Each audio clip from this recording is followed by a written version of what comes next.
You feeling spiritually lost, like you've tried everything, YouTube videos, online courses, even meditation apps, but still something is missing? Wondering, is this all there is? The world is loud and chaotic, and your soul is overwhelmed, craving inner peace, but you can't find your way back to yourself. This is exactly why I created the Kriya Yoga Masterclass and my proven soul coaching system to help people just like you. This isn't a video you watch and forget. It's a daily spiritual lifeline that brings you back to your soul. So if you're done feeling lost and you're ready to start transforming, then come join us. This is more than a course. This is your lifeline. Go to kriyayogamasterclass.com.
Welcome to our August 6th Vedgurudev's live Kriya Yoga Q&A Satsang. So let me get down a little bit, squeezed in here a little bit. We are joined by our auspicious guests, always, Goddess Lakshmi Devi, the goddess of infinite abundance, wealth, and prosperity. And I will say her mantra 3 times. She's right behind Babaji, as you could see. Goddess Lakshmi Devi, the goddess of infinite abundance, wealth, and prosperity's mantra 3 times. Om Sharim Klim Lakshmi Narayana Biyam Namaha.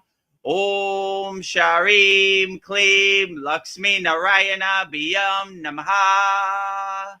Om Sharim Klim Lakshmi Narayana Biyam Namaha. Next, the goddess Lakshmi Devi is the highest of them all. Pure consciousness, Adi Yogi, the first yogi, Lord Shiva himself. And I will say his mantra 3 times also. Om Namah Shivaya. Om Namah Shivaya. Om Namah Shivaya. Next to Lord Shiva, on the right side of Mataji, is Lord Ganesha, the remover of all obstacles, Lord of success. And I will say his mantra 3 times. Om Gam Ganapataye Namaha. Om Gam Ganapataye Namaha. Om Gam Ganapataye Namaha. And in front, the fountainhead of Kriya Yoga, the deathless, immortal yogi, the Himalayan yogi, Babaji himself, the highest Kriya yogi there is. And I will say Babaji's Mula mantra 3 times also. Om Kriya Babaji Namo. Om Kriya Babaji Namo.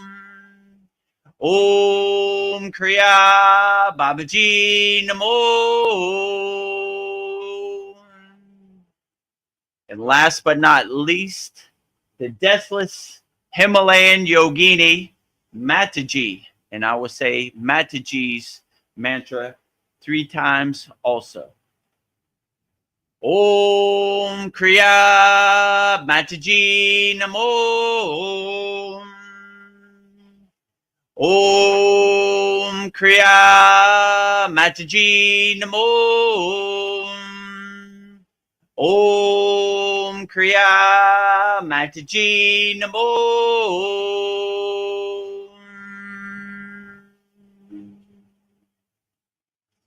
So that concludes our mantra japa to start our August 6th Vedagurudev live Q&A satsang. There's all my certificates. So if you need to know if I'm authentic or not, there's the paper for you. And another thing, to make an announcement, we will be starting this Monday, Mantra Monday. So if you enjoy the mantra japa practice in the beginning of each of our satsangs, be on the lookout for that coming this Monday. And also subscribe to our YouTube channel. We're almost at 1,000 subscribers. So if you like what we're saying here on our satsang, support the movement, support the Kriya Yoga School, and just give us a good subscribe. If you want to discover the secrets of Kriya Yoga 100% free, join over 530 practicing Kriya yogis and yoginis from all around the world. Go to kriyayogamasterclass.com, join our group, and you'll be in a very interactive, free community with like-minded Kriya yogis and yoginis from all around the world. If you want to take your practice to another level and master the secrets of Kriya Yoga, the supreme science of Kriya Yoga, go to kriyayogamasterclass.com. So without further ado, I bring Veronica to the stage, and let's get started with our August 6th Vedgurudev's live Q&A satsang here at the Kriya Yoga School. Who are we joined by today? Mariana. Oh, Marianne. Hi, can you hear me, guys? Yes. Yeah. How you doing today? Glad you could join us. Yeah, I just popped up for a couple of minutes because I'm at the pool now, but I didn't go into the water. It's just my daughter here. It's like the pool in the park. It's really nice. Nice. Outstanding. It looked. Yeah, just sun tanning. Nothing better than sun tanning in the grace of God, children playing in the water at summertime. What a blissful, great thing to enjoy. Yeah, it's amazing. And I know like we need more sun because like we barely get the sun. So I'm just trying to take advantage of that. Yeah, get as much sun as you possibly can. I have a question, guys. Like, what? Can you tell me more about what is this coaching that we have like the same day as Satsang? But I think it's in the morning. Like, what is it all about? Is it like a phone call or like what is it? Yeah. So, what is it called? Soul Coaching Inner Circle. It's basically a private call for all of our members. We had Veronica and Brendan on there today. It's basically, we don't record it. No one sees it. It's only for our members. So if you're going through something and you want to get something off your chest, it's private for our members. So it's a good call, but it's only exclusively for our members. So we don't record it. No one else sees it. It's only private. So if you're going through something, it's a benefit for our members to just talk to me personally, one-on-one. So that's basically what the inner soul coaching is. So it's a benefit just for our members in our school. So if you're going through something and Mariana, then and you want to talk to me personally, then it's please join us I think it's Wednesday at 11 a.m. Eastern Standard Time. So that's basically what it is. It's a private call for our members. It's not recorded or anything. So it's only private one-on-one call to get whatever you're going through off your chest in the present moment. Okay, I see. Thank you so much. Yeah, I was Yeah. wondering, and yeah. So how are you guys doing? Like how? Yeah, we're doing Great. great. We just filmed before this sad song. We're gonna start doing what's called Mantra Monday. So I do a new mantra every Monday, 108 times. So Oh, really? Is it like a public yes, or it's just for masterclass? Oh, it would be no, public. yeah, it'll be public. Like every Monday, we'll have a new mantra that you could see. This one we did with Babaji. So we started off with a bang, Babaji's Mula mantra. Next week we'll do Mataji, and then we'll do Shiva and Ganesha, and we'll keep going. So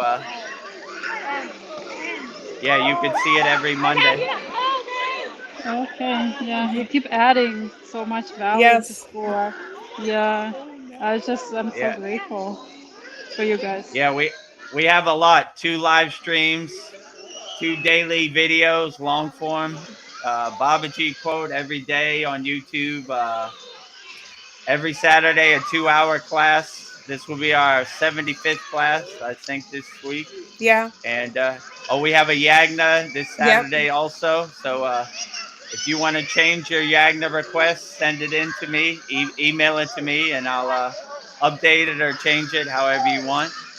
Yeah, so we got a lot of value here at the Kriya Yoga School, that's for sure.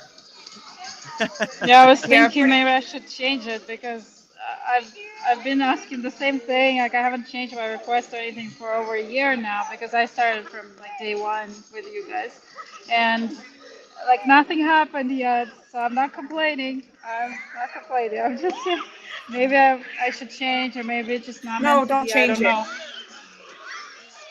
You Or know if what you I want to would? add to it, you can keep it the same and just add to it a little more. I What? don't know. I was like so down because of that. I even said to Paul in our like Telegram messages, like, well, I don't know. It's that I'm different from others because all people are having profound experiences and their yagnas, they have their dreams come true. Basically, I'm the only one. It's like, am I cursed? No. Yeah, well, I wouldn't get disappointed or think you're cursed. Sometimes it takes a little longer, sometimes it's shorter. Just keep going. If that's your request for your yagna that you feel in your heart, then never give up on your dreams. Always keep going, and who knows, tomorrow or this weekend might be the day. Yeah, What? I have kind of like a dream and set up. Like I know how I want my life, but it just I don't know how to do it because it's so hard. Like we're all stuck in the matrix, right? In the corporate job from 9 to 5, Yeah, and I feel like that's not what I want. If it was for me, like I would live in a trailer or like mobile home and have a little garden, stay at home mom, just a wife, and work from home maybe. I don't mind working from home, but I can't find work from home. So everything I see, like even if I apply, they never get back to me because nowadays it's all online, right? And then yeah. even if I find something, it's less than I'm making right now, so I can't afford. I'm barely getting by every month, so it's just, Yeah, yeah, I that would be my understand. It's dream. it's overwhelming out here in the Maya delusional world. Like the 9 to 5 and the grind and the distractions and the conditioning, you know. Can't Babaji just shine his grace on all of our Kriya Yoga School members and give them their wish. That's what I wish. So hopefully your wish comes true and you could stay home and just live in a trailer and spend more time with your family and have a nice garden and be as detached from the Maya delusional world as possible. But it's difficult out here for sure. I have like a, Vedagurudev included. I have a personal question to you. Like, I don't know if you, I guess it's public, still recorded on YouTube now, but I don't know if you want to answer that, but I know probably Yeah. Chad asked you that question a long time ago. I just don't remember. Like in Thailand, if it's not a secret, like how do you support yourself, like more or less? Like I know you're not DJing anymore, like on a regular basis. Like do you teach English at school or do you teach kids yoga? Like what would you do to support yourself? No, I'm lucky because before the C word happened, I produced a lot of famous records, so I get like a royalty check every 3 months, 3 months, and so it helps support me, and this has helped float me during the C word epidemic and now to this point. So I have good financial freedom. Like I'm not going to buy a new car or a new house, but I'm not going to die. So I'm able to support myself by the things I did in the music industry pre-C word thing, you know? So that's basically how I support myself. So it gives me the opportunity to focus my time 100% on the Kriya Yoga School and doing these live streams and, you know, doing the classes and supporting myself without needing to teach English or any of that stuff. So that's basically how I support myself, which is a true blessing because none of this would be possible if I had to go work a 9-to-5 job or I had to insert myself back into the matrix. So I'm lucky that kind of way. So I could just do as much Kriya yoga as possible. 24 hours a day, Kriya yoga. So Babaji kind of cleared that path for me. So that's a beautiful blessing. So thank you for that, Babaji. Because if I had to go work a 9-to-5 job or go work at 7-Eleven in Thailand, none of this would be possible. So Babaji cleared the path so I can help as many people as possible. So I'm lucky in that regard, and I'm grateful every morning I wake up that I don't have to go to a 9-to-5 and listen to somebody tell me, let me tell you a story about God. Do you believe in Jesus Christ? Please. So I don't have no boss, you know, and I like to say I don't work for anybody. You know, there are a lot of people out here trying to control you and steal your attention and steal your power. So I don't work for anybody. So it's easy for me to say, I don't work for you. So I don't listen to anything you say, you know. I posted a video yesterday. It was like, I have a God of my own choosing. So I don't want your God to become my God. I resonate with Babaji. And if you don't like that, that's perfectly fine. I don't work for you. So I don't want your God to become my God. And I don't want your political ideas to become my political ideas because you give me money. So I'm lucky I have that liberation, that freedom where I don't have to make anybody else's narrative become my narrative, because I understand it's hard when you work a 9-to-5 job. Like, what do you think of the Prime Minister of Canada? I don't know. You know, like they put you in these awkward spots because you work for them. You're their employee, but I don't work for anybody, so I could just be a free bird and say whatever comes to my mind, which is a beautiful thing because. If I had to work at 7-Eleven, maybe they'd be like, what do you think of Donald Trump? And I'd be like, nothing. You know, not good enough, right? You can't work here no more. So I don't work for anybody. So I'm just a free bird, and I have that financial freedom where I could just say whatever I want, and I don't get put in anybody's box. So I think that's a beautiful thing. So thank you, Babaji, for clearing the path and giving me financial freedom. So yeah, my house is paid off, my car is paid off, which I did all this pre C word, you know. So when the C word thing came down and I lost pretty much everything, nightlife was gone. So that was the end of my DJ career overnight. And so, but when I used to DJ, every place I would go, I would get a magnet, right? And my refrigerator, my icebox, whatever you call it, is totally full of magnets from around the world. So when the C word happened, I said, I already been everywhere. I already won enough awards. I'm good. So I'm going to just practice Kriya yoga wholeheartedly 24 hours a day. And that's basically what I did. So, and here I am today. So it's been a beautiful blessing not to work for anybody or, you know, have to depend on anybody, you know, to pay my bills.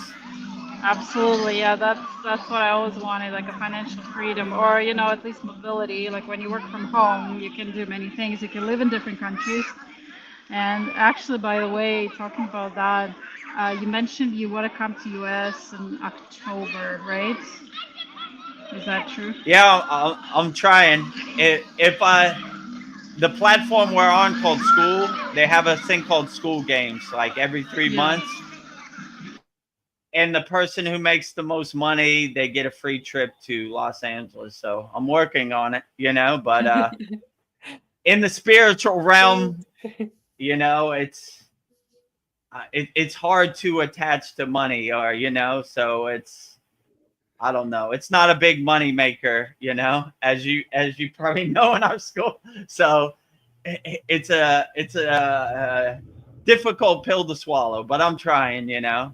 We have over 50 members now, so it's looking pretty good. But I'll let Babaji fill in the steps, and hopefully I can go to California and see our Kriya Yoga School members in person. Yeah, they let me enter because they changed. They see. I guess they check your passport, the place of birth now, and if they don't like the country of birth, even if you're Canadian, apparently they're not gonna let you in, or some crazy. Like I've heard so many stories and customs. I'm like so stressed now. I don't know if I want to travel to US, but I want to see you guys. Like it's my dream. Yeah.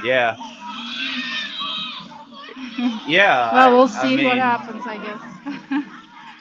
Yeah, they have a lot of rule changes and everything. So yeah, I don't know. You know, I was lucky I was born in America, so hopefully they should rubber stamp me in. But they always have some questions like, why do you live in Thailand? What do you do in Thailand? I was like, who cares?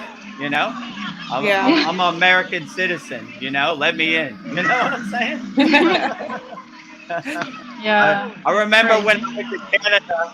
This was like, I don't know. This was like 25 years ago. I went to the border of Canada. So I had a show in Seattle on New Year. Then I had to go across the border to Vancouver. Like I had 2 shows on New Year's, right? I said Happy New Year in Seattle. Then I went across the border. And right when I got to the border, they were like, you know, in 1992, you didn't you jumped the turnstile at the train station in New York City. I was like, who cares? You know what? You're gonna make me mess up my show. What does Canada have to do with New York City 20 years ago? And so they were like, all right, we'll take care of it. I was like, yeah, whatever. You know, like what do you have to do with New York City? So I know, you know, Canadian immigration is 50-50, you know. I remember, I think I told this story before to Veronica. I'll tell you. I flew to Montreal, right, to do some yoga training. And when I got to Montreal airport, they were like, you need to come over here. And I was like, oh, here we go again. So they take everything out of my bag and they see my Babaji statue. And they go, who is this, Jesus? I was like, you don't know? That's Babaji. And they were like, what are you doing in Canada? I was like, I'm here to teach yoga and yoga training. They were like, "You're a yoga teacher?" I'm like, yes. And they were like, "Prove it." And I was like, "You think I have all this because I just want to come into Canada?" Okay. There's my yoga mat. I roll out my yoga mat. What yoga position do you want to see? I want to see the full wheel pose. Okay. There goes the full wheel. You want to see me sit in lotus? And after a while, they were like, in the middle of Montreal airport and customs, I'm doing yoga asanas. Then they were like, "All right, get out of here." Yeah, I guess you're a yoga. And I was like, they were like, "Well, who is this?" And I had my Babaji statue. I was like, "That's Babaji." And they were like, "Who's Babaji?" And I was like, "You don't know who Babaji is?" And I held up my Babaji statue high in the air and I said, "Everybody in Montreal airport, bear witness to Babaji, the fountainhead of Kriya Yoga, the deathless immortal guru." And they were like, "All right, funny guy, get out of here. You're right. You wanted to see yoga asanas. I thought you never asked. Let's go through them all. You want to see all 18? Let's do it. You know, what do you want to know? You want to see me meditate? Whatever." So they thought they were getting me, but actually I was giving them a yoga lesson in Montreal airport. So now they know who Babaji is. There. It's horrible. Like, I know. Like, I've been treated so badly in like Toronto airport. It's like every time I go through it, it's just bad experience. I have to go, guys, because I think they're gonna close soon, so I have to, change my daughter and go home. But it's nice to be here. Yeah. Yeah, Say it's hi great to Paul. see you always, Mariana. Yeah. Oh, Wonder where Paul is today. Maybe he's on YouTube. So maybe if he appears, just say hi to Paul, and I'll just hit okay, home. I'll be tell probably Paul on you YouTube. said hello. Okay, yeah, thanks for joining us, Mariana. Thank you. Always a pleasure to see you in person. And yeah, thanks for joining us. Thank You're you. welcome anytime. Anytime. Thank you. Bye, guys. Bye. Bye-bye. Have a great day. Yeah, that was cool. Well, Mariana yeah. came right in the beginning. Yeah. I'm not Yeah, the only female. Yeah, you got your wish. You have the female the feminine energy outnumbers the masculine energy finally. for once here at the Mirror Kriya Yoga School. It's usually the opposite way around, but yeah. Yeah, so that was a funny story. Like they didn't believe that I was a yoga teacher, they took everything out of my bag, threw it all over the floor and whatever, I didn't get attached to it. I said, okay. They didn't believe me. You're a yoga teacher? Oh, really? Sure. Right. Good one, right? You trying to trick us? Okay. You don't believe I'm a yoga teacher? You want to see pat my asana, full lotus position? Let me roll out my yoga carpet, my yoga mat, and let's get to work, whatever, So once I started doing it, they realized their plan wasn't working. They made a mistake. I thought you would never ask, You don't know who this is? Let me enlighten you. This is Babaji, the deathless immortal Himalayan yogi. Everybody bear witness to Babaji in Montreal airport, the greatest Kriya yogi that's ever lived. Yes, no gotcha moments here. No gotcha. You think I'm making up a cool story so I could get into Canada? So no stories here. Yes. Only truth and authenticity. So that was a good one. So people, my guru used to say every day is a test as a yogi. So they would definitely test you as a yogi in this Maya delusional world. They would definitely try to get under your skin, dance around, and upset you and get you into a fearful state or get you angry. But when you're a fearless yogi, nothing can shake your samadhi or shake your meditative mindful state. So not even the Montreal airport in Canada. everything kind of becomes a joke to you. Whatever other people think about you and their perception of you, you don't care. You're like, yeah, I don't care. I don't care. I don't care. What are all these false idols that you worship? False to you, but you're a lower frequency being. So I don't care what you think. Not false to me. Absolutely true. 100,000,000% to me. Right. So if you don't believe in Babaji, I really don't care. It makes me feel good. It enlightens me. And like I said, before this satsang, we did 108 Raksha beads of Babaji's Mula mantra. And I felt 1,000,000% energized, right? So it resonates with me wholeheartedly. So if you don't believe it, I don't care. I don't work for you. Like I was telling Mariana, I don't care. If you don't like Babaji, I don't care what my neighbor thinks. I don't care what the government thinks. I don't care what anybody thinks. I like Babaji. He is the greatest. I love Babaji wholeheartedly. I love Madhji wholeheartedly. I love all my deities and all the ascended masters wholeheartedly. And if you don't approve, it don't matter, right? It don't matter. It doesn't matter. Zero goose egg, right? What other people think. 1 iota. It doesn't matter, right? So if you don't approve of Babaji, it doesn't matter. It uplifts me. It makes me feel good. So what other people think, just because you have a nice shiny badge or you have an official government uniform, who cares? I don't work for any, in my village is one guy who works for the Thai Navy, and he was like, I am captain of the Navy. I was like, okay, I don't care, because I don't work for the Navy and I'm not a soldier in the Thai Navy. So have a good day. I don't work for any of you guys. Thank you, Babaji, for giving me that liberation of not having to answer to anybody, that financial freedom, that financial liberation to be like, I don't care what any of you think, I don't work for none of you. Goodbye. Goodbye, right? And when you have that supreme detachment, you really can't suffer because you don't care, right?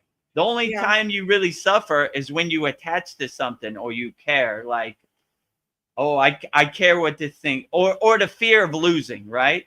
I'm going to lose my life. I'm scared, I'm going to lose my car. I'm scared. I'm going to lose my loved one. I'm scared, right?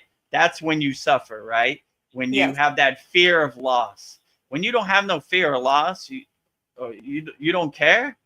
They can't control you, like that's why they have to get you in a state of fear so you're controlled, right? If we don't do something about this other country, they're going to invade America and you should be scared. Oh my God, I better sign up for the military, like if you're not scared, they can't control you, right? We can't tell you about the aliens because you're going to jump out the window. No, I'm not. I want to see the aliens. I want them to come to my house for tea. Wait a minute. You should be scared. They're come from some other place. I'm not scared of anybody. Come to my house and let's have tea, alien, right? The Boogosphere. I've been looking in the air for the Boogosphere. Boogosphere, come. I got Gayatri's mantra. Come, Boogosphere. I welcome you. Don't be scared of me. Any alien that's around, come on. I want to see you, Yes. I don't care anything the government says. They say go right, I go left, right? So they don't control anything over here. So I don't care what they say. So any aliens, if you're carrying divine energy, you're welcome at my tea. You're welcome at my house for tea anytime you're ready. So come one, come all, aliens. I have a open door policy. You're always welcome, right? If you're coming for violence or harm, you could stay away. But any alien that is non-harmful and loving and compassionate and has good divine inner energy, you're always welcome. Yes. So raise your frequency. You can have tea with Vedagurudev. If you have pure frequency, pure divine, loving, wholehearted frequency, I don't care how tall you are, how big your eyes are, what color your skin tone is, how big your spaceship is. We'll try to find a nice parking spot for it somewhere around here, and let's have some tea, I don't want anybody to gatekeep any information. Like we say in all these sad songs, I don't need Lucy with the football, right? Well, there's going to be disclosure tomorrow. Tomorrow we're going to release the Epstein list. Okay, tomorrow's here. Where's the list? I'm looking for it. Whoop! Football pulled again. Well, we can't show you because you're so stupid, and we're more in control of your life than you are, right? You're like, nah, you don't control anything over here. Zero. I'm the king of my castle. I'm the master of my universe. I don't care anything you say. You don't control anything over here. And when you see the Wizard of Oz behind the curtain, that this whole falseness of they control you and they know what's best for you, and we've done all the thinking so you don't have to. Is this a total joke? Use your own discrimination, use your own discernment, and don't listen to anything they say. They don't control anything over here. And when you don't give away your power, they don't have no power. You laugh at them like the joke they are. You know, you should put this chemical in your body and you'll be protected. You know, yeah, sure. That's a good ghost story. I don't believe that. You know, we gotta have a war with this place over here. They have weapons of mass destruction. I don't believe that either. You know, like go down the list. You know what I'm saying? Yeah. They've been pulling the wool over our eyes since day one. Since you came out the womb, they conditioned you and hypnotized you with all this fake narrative like democracy and freedom and all this, right? Freedom is inside you as you. Close your eyes and you be as free as possible. My favorite buzzword that they say, the hypnotism, is freedom is not free. Wrong. Look how free I am right now. Closing my eyes. Feel absolutely free. I don't have to get on an airplane or go hurt anybody or anything. I'm as free as I could be inside me as me. So once you see the Wizard of Oz behind the curtain, they can't control you anymore. So I wish everybody out there to raise their frequency, become more of aware, and look behind the curtain and see the Wizard of Oz. And they don't care about us, you know? Michael Jackson was right. They don't care about us. They don't care about us. So when you realize that and you become aware of that, then you laugh at them like the joke they are. Here they come again with their mainstream media narrative. Let me tell you what you should think today. No thanks. I want no part. I don't want your trash to become my trash, your karma to become my karma. Keep it over there. So. Well, I was thinking, Mariana says that she's kept her Yagnifier request the same since the beginning, and she wants to find her soulmate. That's one of them. But I was thinking, like twin flames, soulmates.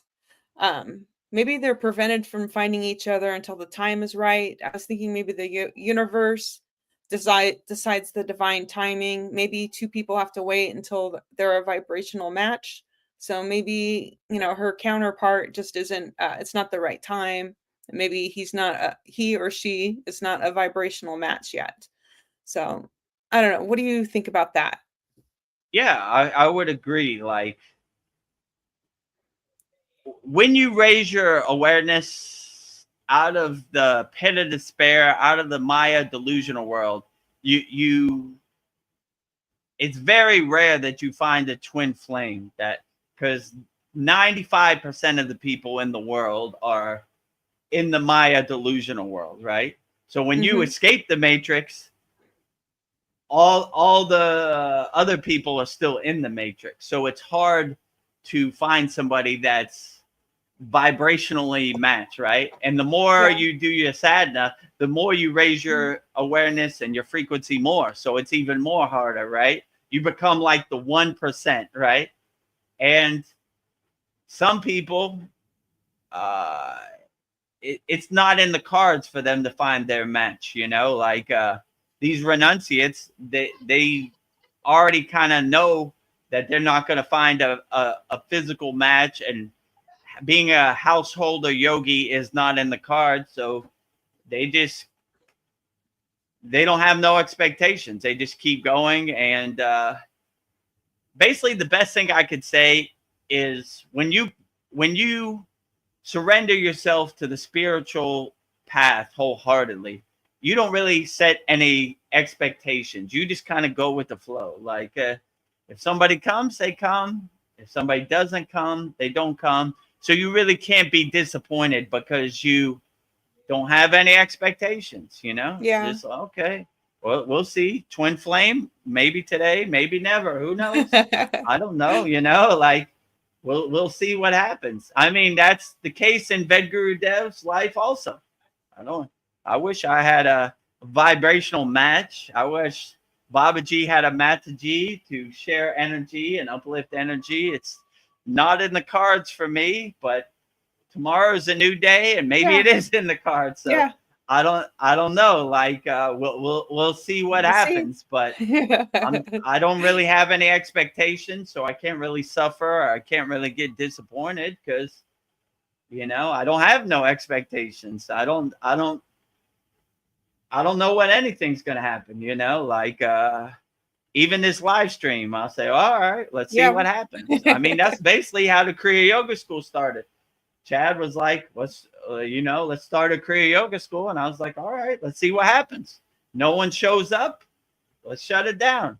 A lot of people showed up. You know, I kept hearing on school, when someone signs up to your school, you hear a $sign. And I was like, cha-ching, cha-ching. I was like, where's those $signs coming from? Like, I couldn't, for like a week, I couldn't figure it out. Then one time I was on school and I saw like this person signed up to your school. And I was like, that's what the $sign is. So I don't know. I don't really have any expectations. You know, I'm not, you know, so I really can't be disappointed, you know. And when you come from a place of helping people rather than a financial place, then you're coming from a better place. So I'm coming from more of a helpful place.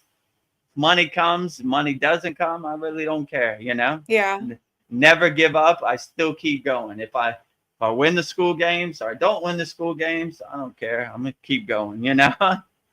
Yeah. You know, like nothing's gonna change. Actually, we're adding more stuff, you know, like Mariana said, it's almost overwhelming for our members. We have too much stuff. We have 2 live streams, which usually go 3-4 hours. We have a Saturday class, which usually goes 2 hours.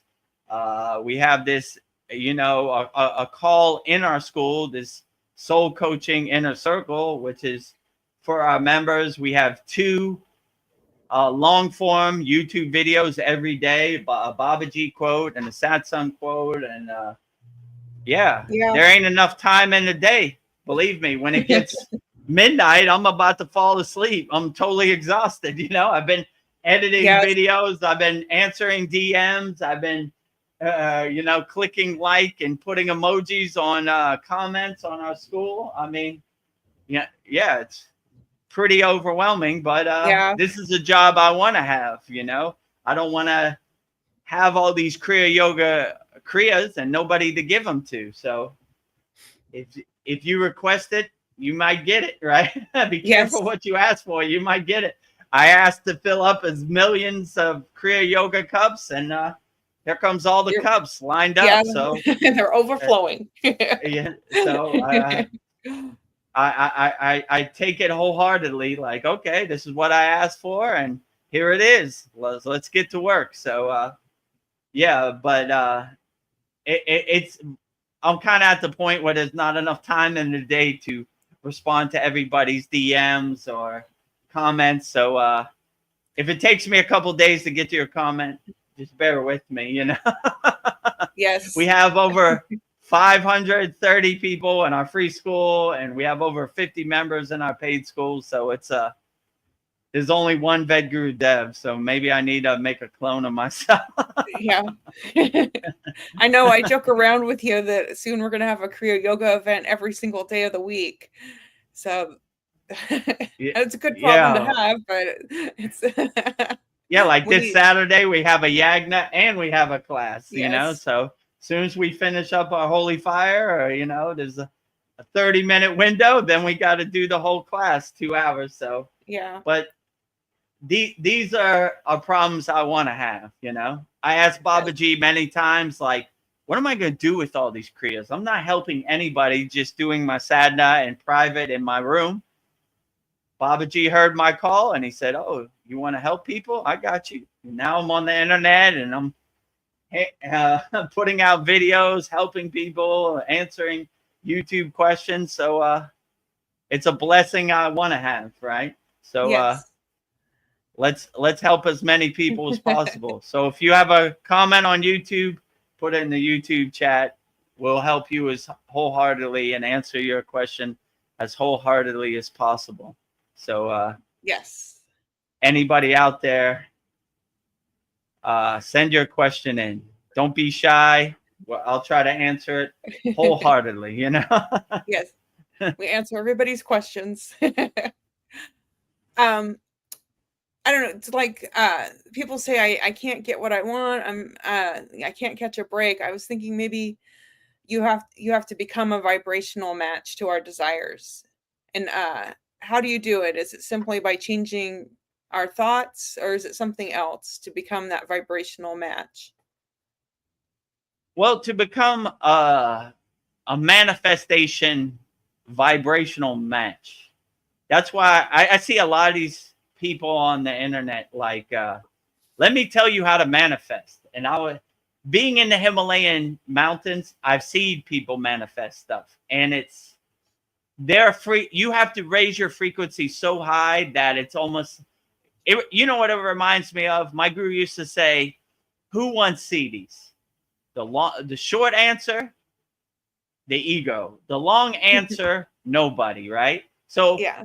when you do so much inner work, you almost don't want to waste your inner work on manifesting stuff. It takes a lot, right, to align yourself on that frequency. And when you come to that frequency, you kind of realize that, I don't know, maybe this is more of an ego play than more of a spiritual upliftment. So to manifest, in my opinion, and obviously I need more work on this. First of all, whatever you see on the internet, throw all that away. They have no clue, you know. Like I see all I saw this one black guy with like a do-rag, and he was like, let me tell you how to manifestate. And he was like on his whiteboard, and I was like, what? Nah, you know what I'm saying? And what you have to realize, manifesting exactly what you want takes a lot of inner work. The yogis I've seen, they manifest stuff, but it's not on demand. They just kind of tune into that frequency and that thing happens, right? Could they manifest the lottery or a new car? I doubt it, you know? Could they manifest some flowers in their hand? Yeah, probably, you know? So, but yeah, so I would just say, in my opinion, the best way to manifest something is to get out your own way. Like, don't hold on to it so tight. Kind of feel like you already have it, right? And when you already have it, you already have it, right? So you know what it smells like to win the lottery. You know what it sounds like to win the lottery. You know what it looks like to win the lottery. You know what it feels like to win the lottery. And you know what it tastes like to eat a juicy steak after you won the lottery, whatever. Yes. So you kind of live it already before you have it. And that the universe kind of fills in the steps. So when you kind of hold on to it so tight, like, I gotta win the lottery, you're kind of creating distance from you and the thing manifested. What did my guru used to say? When you run to money, money runs away from you. When you run away from money, money comes to you. So that's kind of the yogic philosophy. Like, I mean, I don't care about this fairy dust money, so money comes to you. But when you run towards the money, it runs away from you. So that's kind of the yogic philosophy of manifestation, right? We already have it. We already engaged our five senses. We already know what it is. And to drive a Lamborghini, you smell it, you hear it, you see it, you taste it, you feel it.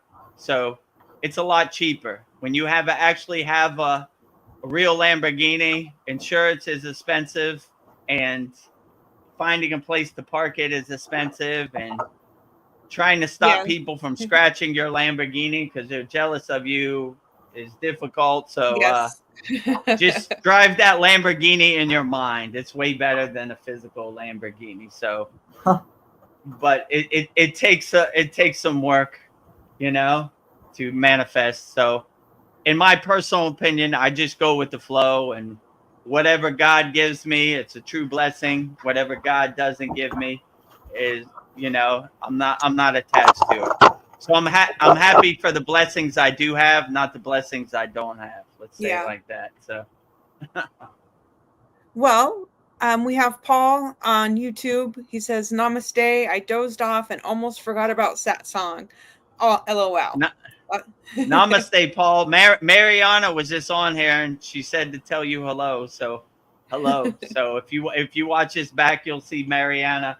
She was at the pool in Canada. So she said, "Where's Paul? Tell Paul I said hello." So just missed her. And welcome to Sandy and Brendan. I can see you on the screen now. And yeah, whatever questions you have, give them to me wholeheartedly.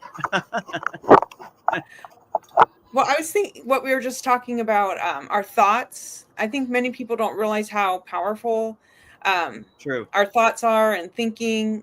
Our thoughts are energy. And I was thinking our thoughts might be the only thing that is real in this Maya delusional world. With our thoughts, we have the power to create. So like every moment we have to be aware of our thoughts. I think like one moment of negativity can destroy all the positive, everything you were trying to manifest. And those thoughts are tricky. Yeah, I agree with you. I posted a Babaji quote a couple days ago. It's like, your thoughts shape your circumstances. So whatever you think, you have the power to kind of manifest it. And you don't want to, it's so difficult to manifest what you want. You don't want to put roadblocks or obstacles in your way with negativity. You always want to talk good to the water in your body and uplift the water in your body. So your thoughts kind of crystallize your circumstances and shape your circumstances. So whatever you feel, it becomes a reality by how you shape your thoughts or crystallize your circumstances by using your thoughts to only think positive. That's why they always say in the yogic tradition, no matter what happens in the world, always be unshakable, always stay fearless, never lower your emotions for anything. Always stay on the cloud, never go in the mud with the pigs. You don't want to get your white clothes dirty. So but it's difficult. These pigs down here are trying to drag you into the mud for sure. I mean, they're doing everything in their power. They're hitting you below the belt. They're trying to get under your skin and dance around as much as they can. Don't give it to them. Have your shield up. Always protect yourself, and don't give them the energy or the power that they seek. Don't give them. They're definitely trying. They're definitely trying to farm your prana, your energy, your shakti. Don't give it to them. Just be like, yeah, sure. I try to stay away from negativity as much as possible. I don't want other people's negativity becoming my negativity, or other people's karma becoming my own karma. I got enough karma to burn out here. So I'm trying to stay in the Himalayan mountains, away from the glare of the Maya delusional world. Yes, it's a virus. It'll take over your soul. Don't let it. It's infectious, right? These zombies bite you and steal your energy, and then you Yeah. become a zombie, and before you know it, you come under their Dracula's hypnotism, right? And Yes. you start regurgitating Dracula's hypnotism. You know, Dracula told me that I don't know, Donald Trump's on the Epstein list. Really? Donald Trump's on the Epstein list. Blah, blah, blah, blah, blah, blah, blah. Then you start lowering your energy, right, on something you can't even control. So don't let these Draculas out here steal your energy, or Yeah. suck your energy. Energy vampires, stealing your energy. Focus your energy on what serves you in the present moment. Anything that doesn't serve you in the present moment, just let it pass. Yeah, I don't care, whatever, I mean, this was difficult for me because Brendan can relate. I'm a Pittsburgh Steelers fan, right? When they used to lose the game, I used to be like, dang, Yeah. I couldn't go to sleep. The game comes on at like 4 a.m. in Thailand, right? I stay up and they lose the game, and now I can't go back to sleep. And now I just like, whatever, it's going to happen. I don't play on the football team. It's going to happen the way it's going to happen. And well, it's just a bunch of pitchers going by, and, whatever. The other team outplayed us. Good luck to them, Yeah. So now I have a more detached approach, but it wasn't like that Kriya yoga, Yeah. I was about to throw my TV out the window. Oh, come on, Yeah, people that are angry, they want you to be angry with them. Mm-hmm. Of course. Yeah, misery enjoys company, my mother used to say, right? Like, you can't escape the matrix and not be angry, You have to be angry with us, right? Yeah. We don't appreciate higher frequency energy when we're in the pit of despair, and we want people to share our misery, right? You can't not share our misery, right? I was like, no, I don't want your anger or your misery to become my anger or misery. Yes, sometimes sharing is not caring. One of my friends was a Navy SEAL, and he told me a story. They have a big log, right? And engraved on the log, it says misery enjoys company, right? So all of us have to lift this log.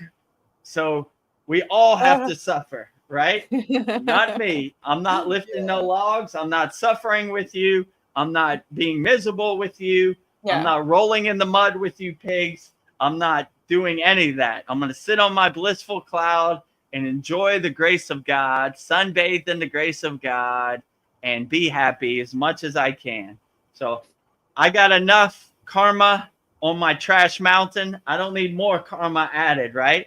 It takes a lot of work to burn all this past incarnations karma. So I'm not trying to add karma, or I'm not trying to create future karma. So it's enough work over here just burning this karma. So I don't want your misery to become my misery. I don't want your anger to become my anger. I don't want your political views to become my political views. I don't want your God to become my God, Yeah. Or I don't want any of that. So I just posted a good video from the Satsang. It was like, have the God of your own choosing. Whatever God you love and resonates with you and makes you feel the best, that is the best God, right? So I don't want your story of God to become my story of God. So whatever story you got, that's a cool story, but I'm trying to align myself with the God of my choosing. So if you believe in Muslim God and it uplifts you and gets you through the day, fine. If you believe in Christian God, it gets you through the day, that's fine. If you believe in Catholic God, that gets you through the day, fine. If you believe in you're a Buddhist, then that gets you through the day, that's perfectly fine.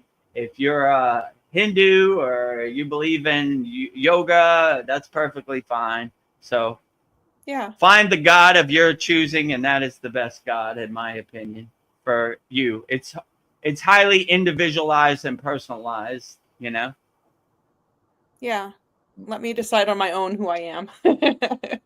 And basically, if you really break it down, all of these forms of God are God anyway. So, Yeah. you know, like if you see a squirrel and that's your God, it's still a chip off the whole block, you know, it's still a spark of the source. So you, no matter what name you call God, you're probably not wrong. It's all God. So God is everywhere and everything. So whatever form you resonate, that's the best form. It's all still God. So I had a question. go ahead.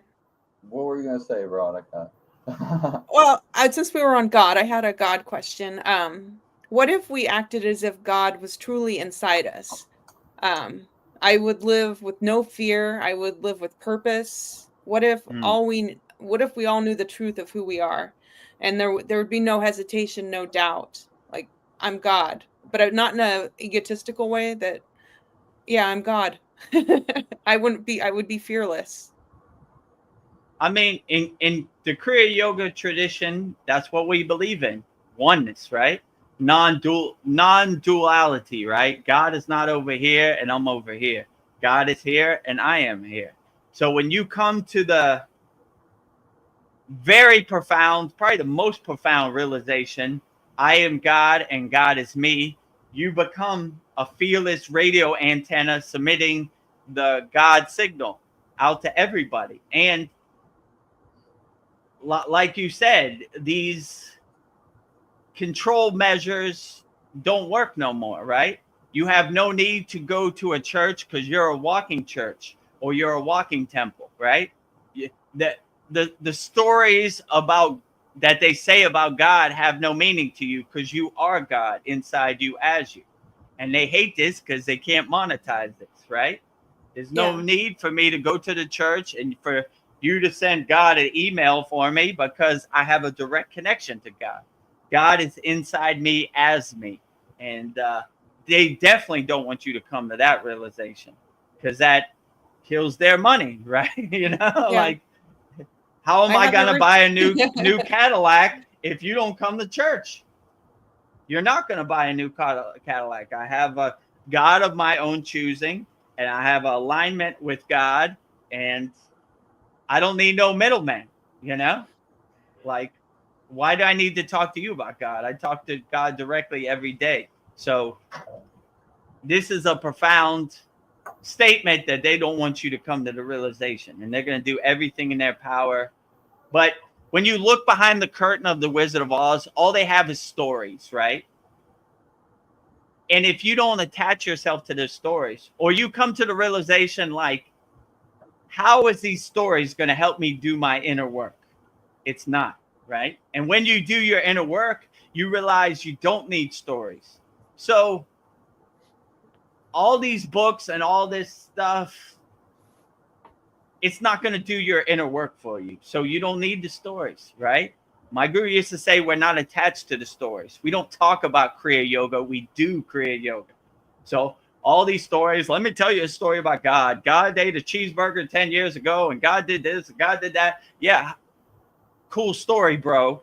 But how is that going to uplift me and do my inner work? It's not, right? So they would say that's blasphemy or whatever. I don't know what they call it, their dogma, whatever, you know? Just do your inner work and have a God or a form or a formless form of God that you of your choosing that uplifts you and makes you feel the best, and that is the best God. Don't let other people's God become your God, you know? Like, is it the true God? How would I know, you know? God is a God defined is a God confined. It's beyond my pay grade, you know? What is the true form of God? Who can really tell me? I don't know, you know? It's beyond my comprehension. So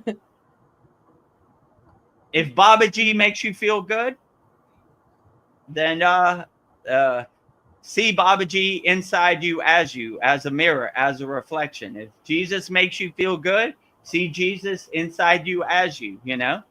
I'll tell you one thing. Any God is not going to support harm, murder, war.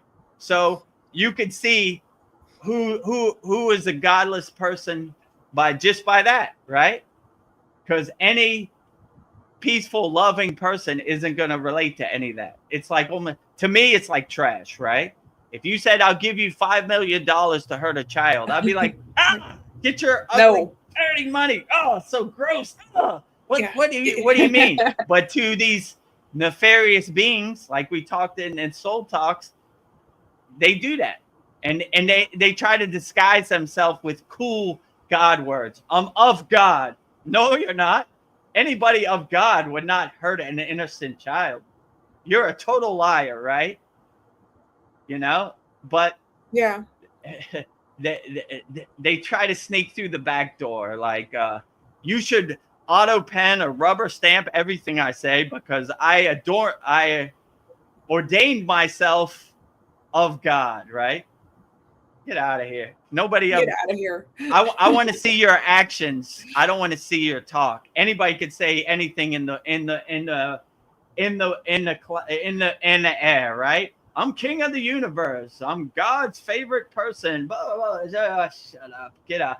We're the chosen people. I don't know what you're praying to. You have false idols, you know. Oh, chosen people. Who are you chosen by? God himself, you know. So my guru used to say we're 24-hour-a-day yogis, right? And we don't take advice from Sunday yogis, part-time yogis. You know what I'm saying? Yeah. Like we eat, sleep, live Kriya yoga, right? I sleep Kriya yoga, I eat Kriya yoga, I live my whole day Kriya yoga, right? So somebody who's a Sunday part-time 1 hour yogi, they're gonna tell us what God is. So gross, you know? So we get away from those part-time, you know, part-time yogis or part-time Bible thumpers. You know what I'm saying? Like, oh my God, what are you talking about? Let me tell you a story about God. God did this and that. What? You know? Okay, whatever, you know? So don't get attached to the stories. It's not going to do your inner work. These are little, sometimes breadcrumbs or sometimes signposts when you see the meaning. But I wouldn't even waste your time on trying to look for the meaning. I would just do your inner work. No one's going to come save you. You got to save yourself. Do your own inner work, uplift yourself, and be the best person you could be. And I don't see how you could go wrong doing that. You know, you do what serves you in the present moment. And what other people did or what other people's stories are, just look at them like stories. Same way you watch a movie. Oh, look at Iron Man. He's flying through the sky. Iron Man did this. Iron Man did that. Okay, that's cool for Iron Man. But how does that uplift me in the present moment? How is that going to serve me in the present moment? How is that going to do my inner work in the present moment? And you come to the realization it's not. So you start focusing your energy on what uplifts you and makes you feel better. Because none of these stories are going to save you, you know? None of these stories are going to help you do your inner work. None of these stories are going to get you enlightenment. They're just cool stories to tell around the campfire when you got a few moments to spare. But they're not going to serve you. So do what serves you in the present moment. Do your own inner work. And detach from the stories, right? Yes. So I used to really tell my guru, like, you know, Babaji said this in this book and Patanjali said this and this and that. And he told me the best thing he could have told me. One time we were at an ashram and there was an elephant. He goes, see that elephant over there? You like that elephant? I go, yeah, I like elephants. You know, in Thailand, the elephant is called Chang, right? Chang means elephant. So they used to have an elephant on their flag. Everything is elephant. So that is the national animal in Thailand. So I love elephants, right? So I was like, yeah, the elephants are great. I love that elephant. He goes, do you want to poop like an elephant? I looked at my guru and I said, why would I want to poop like an elephant? I'm a human. He goes, exactly. Right? Why would you want to poop like an elephant in 1920? And I was like, I wouldn't. He goes, exactly. You want to poop like an elephant in 2025, right? Why would you want to be like Yogananda in 1920? That was a different time. That was a different era. That was a different yuga. We live in 2025. We poop like an elephant in 2025, not like an elephant 2,000 years ago. So same thing. Whatever Yeshua, Jesus did 2,000 years ago, that was a different era. That was a different time. Only carry what helps you and uplifts you in the present moment. And be an elephant in 2025, not 015 AD. Yes. It might not translate. It's a different time. It's a different energy. It's a different yuga. Be the best person you could be in the present moment, you know? And detach from these stories as much as possible. They're not going to get you to enlightenment. They're not going to get you to samadhi. They're not going to do the inner work for you. They're just cool stories to look at when you've got a few moments. I look at it like I watch YouTube videos, like Kriya Yoga videos, right? Okay, I finished all my Kriya Yoga work. I got everything ready for the class. Let me get some mental candy. All right, let me see. Let me see what Aaron Rodgers is doing on the Pittsburgh Steelers today. But I'm not attached to it. I don't need it. I know it's just some candy, some pictures going by, you know. So that would be what I would say with any of these stories. Detach from the stories. It's not going to do your inner work. Well, just to add a drop of humor before I give the floor to Brendan. Sandy says, "Cool story, bro. Bye, Felicia." There you go. Right? Cool story, bro. Bye, Felicia. Bye. Bye. Take those stories with you. Keep walking. Goodbye. You know, cool story, Felicia. I don't need it. You know, it doesn't serve me in the present moment. Bye, Felicia. Bye, bye. Cool story, bro. Yeah, I was exactly. laughing Cool. too. Cool story, bro. Cool story, bro. Yeah, Jesus did this and Jesus did that. Yeah, cool story, bro. Were you there? No, but I heard it in a book. You know, It's you know? true. Okay, cool story, bro. Yeah, I saw Red Hulk and he started smashing the White House. It was crazy, man. Yeah, cool story, bro. You know. So if you start becoming the detached witness and just watching it, everything like a movie, in your seat in the audience, eating your popcorn, you're like, look at this. I thought Hulk was green. He's red today. Cool story, bro. You know, you know, who can make sense of this, right? You know, like, they're gonna release the Epstein list. No Epstein list. Cool story, bro. You know, you know, the boy who cried wolf. That's another one, right? Wolf, wolf, wolf, wolf. Where's he at? We're gonna get him. You know, I got you. You know, Lucy with the football, right? Here comes the football. Charlie Brown. Today is the day. He's gonna kick it. Whoop. You know, boy who cried wolf. Lucy with the football. You know, it's all the same thing. Cool story, bro. Cool story, bro. Let me tell you a story. Cool story, bro. It doesn't serve me in the present moment. I let it go. All right. Yeah. I'm not attached to it. Clouds passing in the sky, water under the bridge, letting it pass. Yeah, that's a cool story, bro. I don't believe a word of it. You know, I don't want your story to become my story. Keep it going, you know. Yep. Did you have something to say, Brendan? Yes, I did. I got all my main questions out earlier though. Okay. Yeah. Yeah, like, so you said, I remember you saying, Gurudev, that there's no meat in the Himalayas. But what food actually is there that grows in the Himalayas? I mean, we had a daily diet of dal, which is kind of like a curry, like a curd, roti, which is like a circle kind of pita bread, lentils, potatoes. I mean, all vegetarian. I mean, basically, we would eat whatever was around. So, Yeah, you know, but no food actually grew there, though, right? Because it's in the mountains. yeah. So, in the Himalayan mountains, we would mostly bring our food, or people would donate food. So they have like a rice. We ate so much rice you couldn't even believe. So somebody would bring like a 30-kilogram bag, like a big bag of rice, and they would just eat that all winter, right?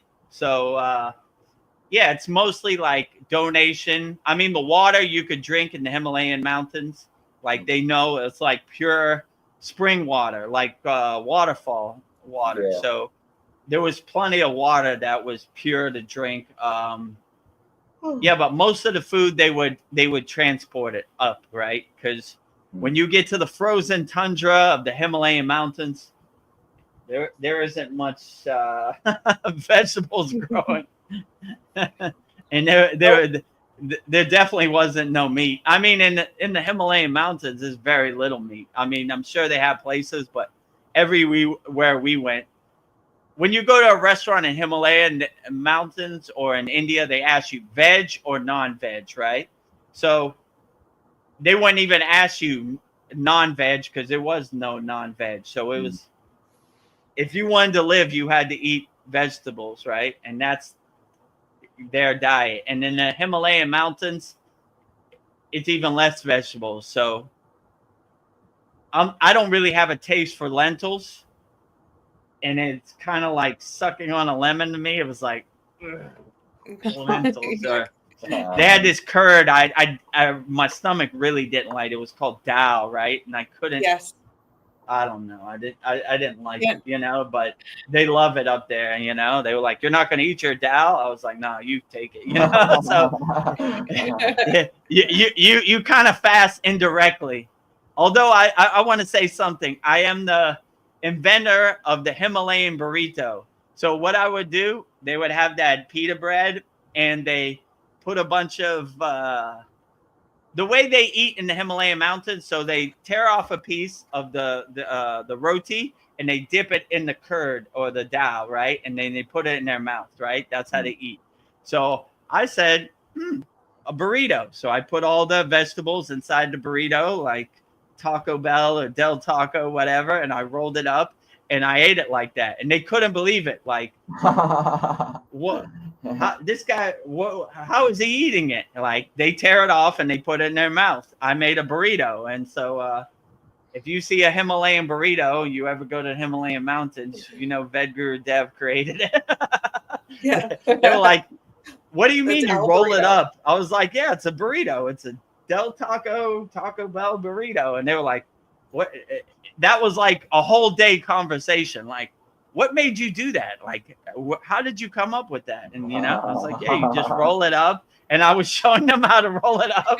So maybe it's a thing in the Himalayan mountains now, or maybe they just go back to their ways. So Yeah. I am the inventor of the Himalayan vegetable burrito, the veg burrito. Yeah. Let me show you what our brother Vedagurudev did. His brother, this burrito. Their mind was so boggled by it. They were like, "I've never seen that. It's brilliant."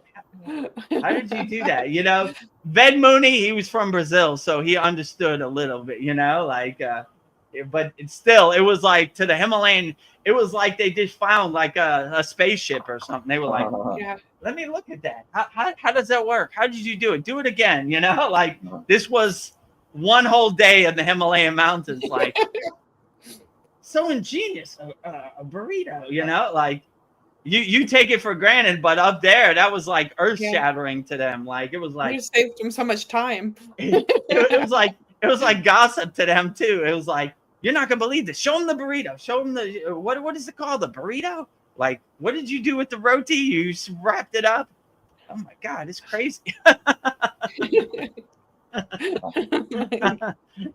So that is the news in the Himalayan mountains. You're not going to believe this. Show him the burrito. So, We'll leave you in awe. that is a super news day in the Himalayan mountains. This to show you how slow of a pace it happens. The week-long Himalayan burrito conversation. Did they teach you about like celestial events?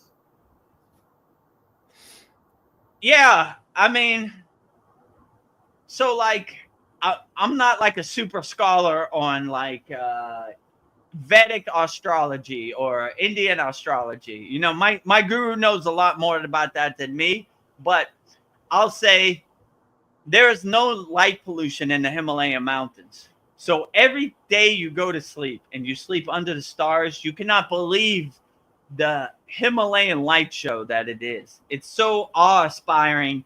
I mean, I'm still hypnotized by it, thinking about it years later. Like, it was this, you couldn't believe how profound and dynamic the stars were. So even though I didn't, how could I say, have like a background in astrology, just laying under the stars in the Himalayan mountains was enough awe-inspiring to me. So it was totally beautiful and outstanding, you know, and you begin to realize there's so much light pollution and there's so much stuff that block the stars. But when you dissolve all that and it's pitch black and you can see the light show of the stars, wow, so outstanding.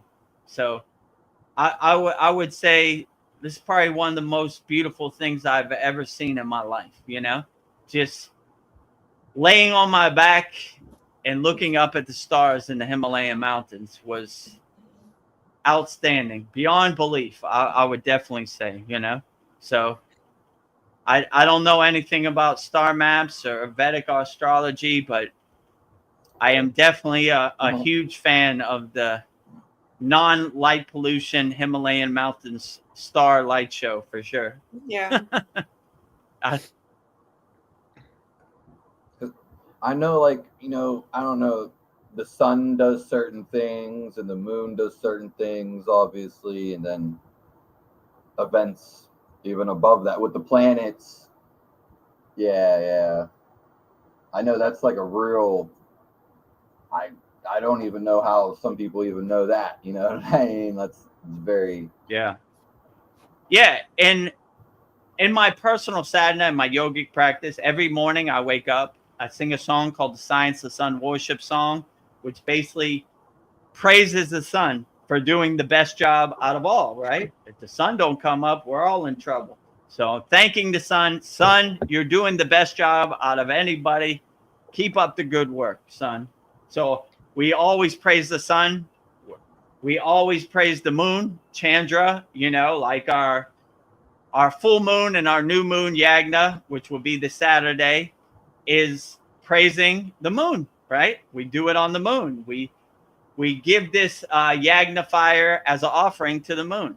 The moon is so great and so profound also. So we definitely give love and an offering and praise to the sun and moon for sure. And to, you know, the same way we give offering to any deity, Shiva, Babaji, or anything. So they're doing the best job out of all. So keep up the good work, sun and moon, you know. So we love the sun, we love the moon, and any chance I get, I praise the sun. So like I said, I wake up, before I do anything, I praise the sun.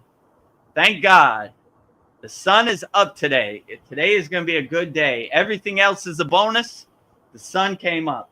If I wake up tomorrow and the sun doesn't come up, might not be the best day, right? So thanking, being grateful, giving gratitude to all the sun, the moon, and all the deities. They're doing all the heavy lifting. So anytime I do any puja practice or any ritualistic practice, it's always praising the deity or praising the sun or the moon for the great job that they're doing, because they're doing all the heavy lifting. I'm not doing anything compared to the sun and the moon, right? So keep up the good work, son. Keep up the good work, moon. Love you wholeheartedly, right? Well, Vedagurudev, we're going to celebrate the full moon this Saturday. Do you want me to show people how we honor the full moon? The video? Yeah, Okay. that's a good idea. So we have a great video showing being a benefit of our Kriya Yoga Masterclass. Our members send in their problems, whatever they're going through, and we burn it up in the holy fire. So you could basically see this video. This is from Guru Purnima, so it's basically celebrating the Guru, but you can see how we do our full moon yagna fire, our holy fire, which is called a hama or havan or yagyar, and we also do it on the new moon. So we do it twice a month. Number 1 on our leaderboard, Cal Spalding from Idaho Falls, Idaho, USA Public. Thank you to our beloved Vedagurudev for all you do in selfless service and all the time and effort and true blissful service in true spirit and heart of Kriya Yoga. You are. Vedagurudev, we appreciate you for making this Kriya Yoga school truly life-changing and a true blessing from Babaji himself to be a part of. We love and appreciate you always. Peace and blessings. May you enjoy this wonderful award on this wonderful day to praise and love our wonderful, beloved, loving, kind, peaceful, blissful Guru in heart of Babaji himself, with much humble thanks and much gratitude from all the Kriya Yoga School members in our hearts to yours. Thank you. Jai Babaji. And Kyle gave me this award and I printed it up today. So it says, happy, happy, happy Guru Purnima, above and beyond duty. Award to the beloved Vedagurudev. So there you see it. So thank you very much, Kyle, for the award. I appreciated it always. I laminated it. So I'm going to put it next to Veronica's picture. So burning all Cal Spalding's problems in the holy yagna fire. Jyoti, Jyoti, Jyoti Soyam. Jyoti, Jyoti, Jyoti Param. Swaha. Happy, happy, happy. Always. So that's basically what happens. All of our members send in their requests. And even if they don't send in the request, we still burn wholeheartedly for all of our Kriya Yoga School Masterclass members, their friends, family, loved ones, whatever health problems you're going through, whatever financial problems you're going through, whatever emotional problems you're going through, burn it all up in the holy yagna fire and no longer serves you. Watch it go up in smoke. Like Sandy said, bye, Felicia, to all your problems. Goodbye. You no longer serve me. I'm no longer attached to it. I will burn it up in smoke and watch it go by. So yeah, this is one of the benefits from joining our Kriya Yoga Masterclass. So if you want to burn up your problems, then you got time. Join now. yeah. Swaha. Email me and I'll burn it up, you know. We have little pieces of paper that I read each people's request and then I burn it up. And you could say private or public. So some people want it to be in private and I just say it internally. Some people want it to be external. So and add as much detail as possible. That always helps. So could you tell us about the yugas? I mean, I'm not a super scholar on the yugas. I would just say it's like a time period, like an era that they go through. So they would say we're in Kali Yuga right now, which is the chaotic yuga, right? The destructive kind of yuga. But hopefully we emerge out of that and into a golden yuga. So they would say when Babaji is around and all these enlightened beings, Patanjali, Jesus, that was more of a golden era yoga, you know? So the energy was higher, so there was less distraction. So you could achieve enlightenment easier, you know? But regardless of what the yoga is, just do your inner work and be unshakable. And no matter how crazy Kali Yuga is or whatever Yuga it is, you attain a state of being which is unshakable, no matter what the Yuga is or who's president or who wins the Super Bowl. You stay unshakable no matter what, right? So I always have this visualization, like when my guru said, no matter if it's the end of the world, don't let anything shake your samadhi. So when he said that, I have this visualization of fire and bombs and everything, but the yogi stays like a statue, unshaken, you know, fearless no matter what happens, right? So that would be my advice. So no matter what happens in this world, AI does this, or who's president, or who won the Super Bowl, or what happens, don't let anything shake your meditative samadhi state, you know? So that's kind of how I look at the yuga. So Kali Yuga, Golden Yuga, Enlightenment Yuga, whatever it is, still say the same, right? Still say centered, right? So no yuga can kind of determine or shake my samadhi no matter what happens, right? So that's how I would translate the yuga. Like I said, I'm not like a Vedic scholar, so like I can't give you the like a scholar version. I'll just say how my intuition tells me.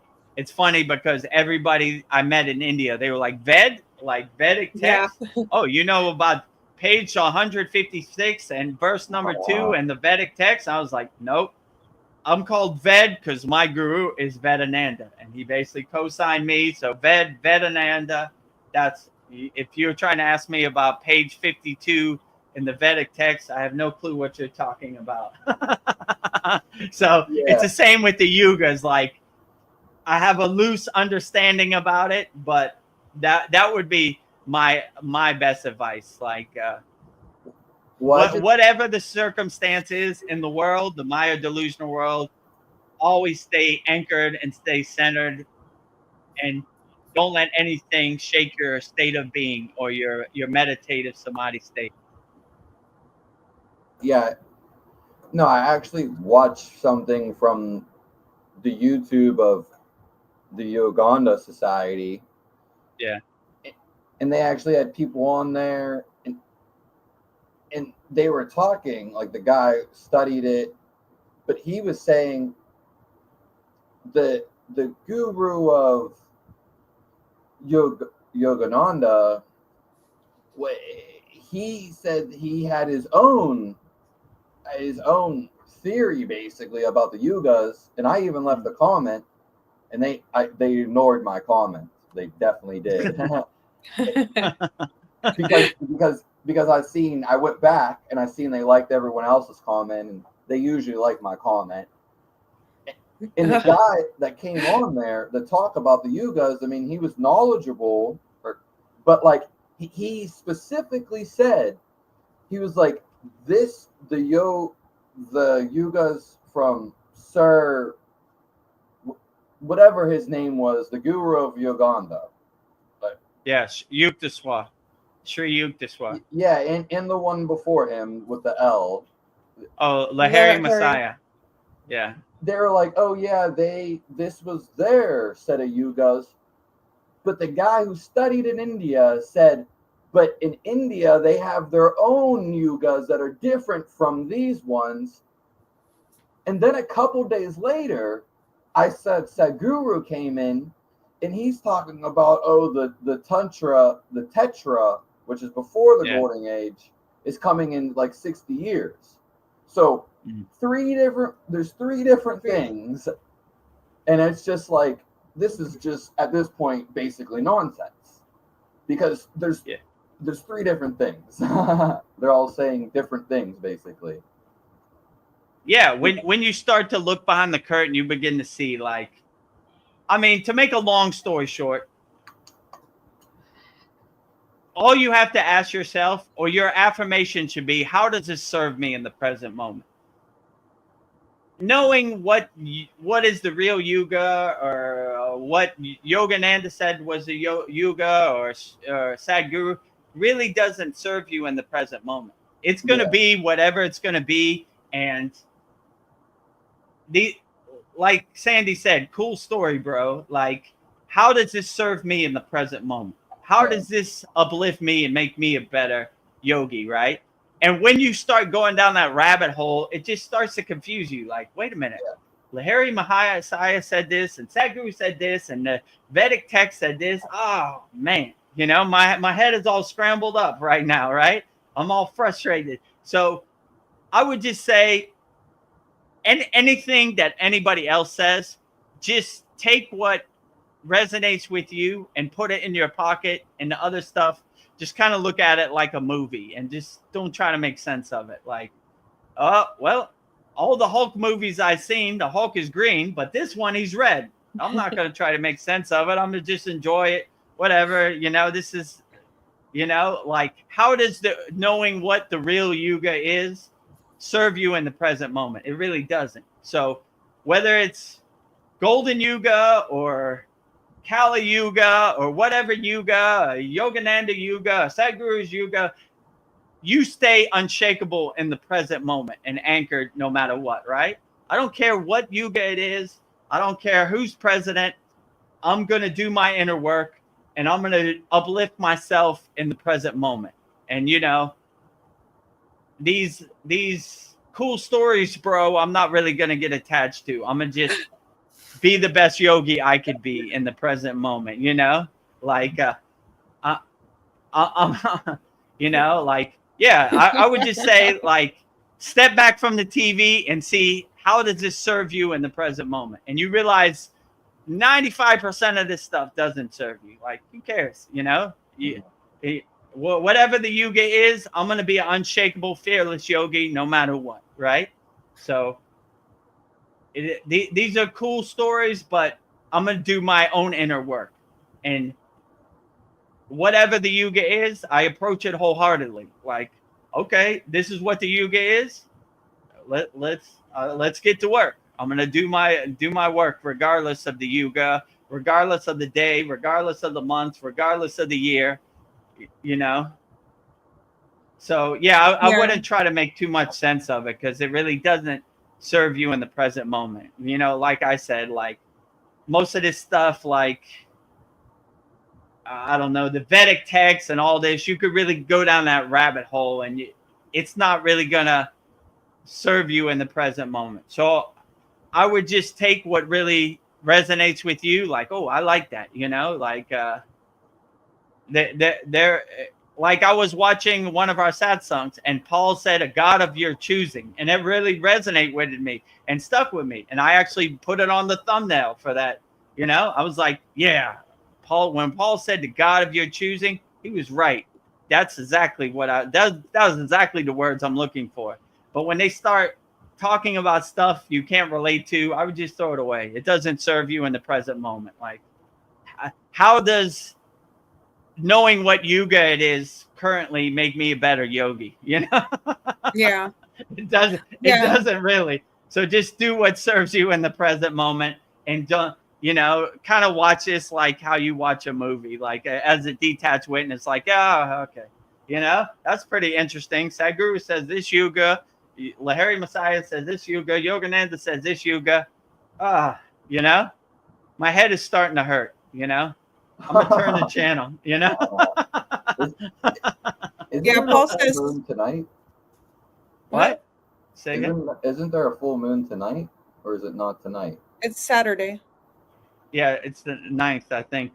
Right? What's the 9th? Saturday, right? The 9th is Saturday's the full moon on this Saturday.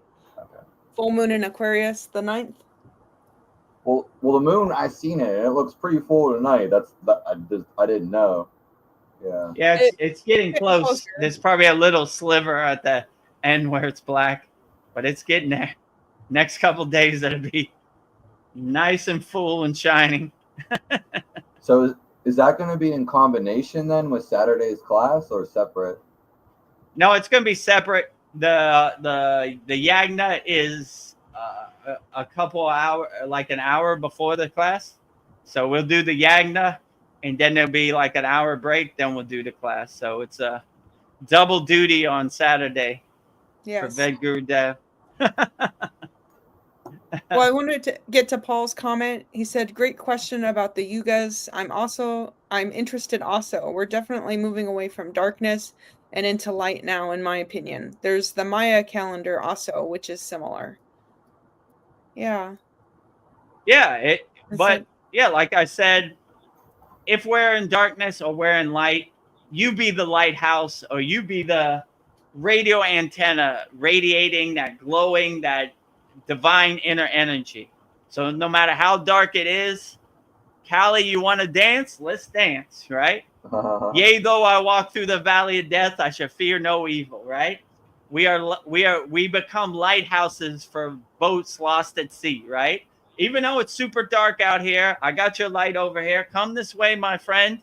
You know, no need to be lost. You know, you want to learn Kriya Yoga? We got some light for you. So, same thing, whether it's dark yuga or light yuga or golden yuga, whatever yuga, you stay unshakable, you stay centered and anchored, and you be the best yogi you could be regardless, you know, and help as many people, love as many people, be kind to as many people and compassionate to as many people as possible.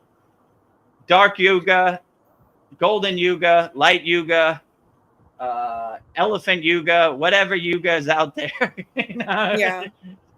You stay unshakable and unchanged, right? You become the mountain, which is anchored into the ground.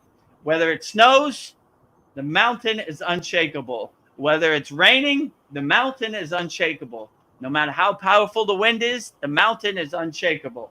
No matter how powerful the sun is, the mountain is unshakable. So no matter what this crazy Maya delusional, distractional, conditional kind of world throws at you, unshakable. You become the mountain.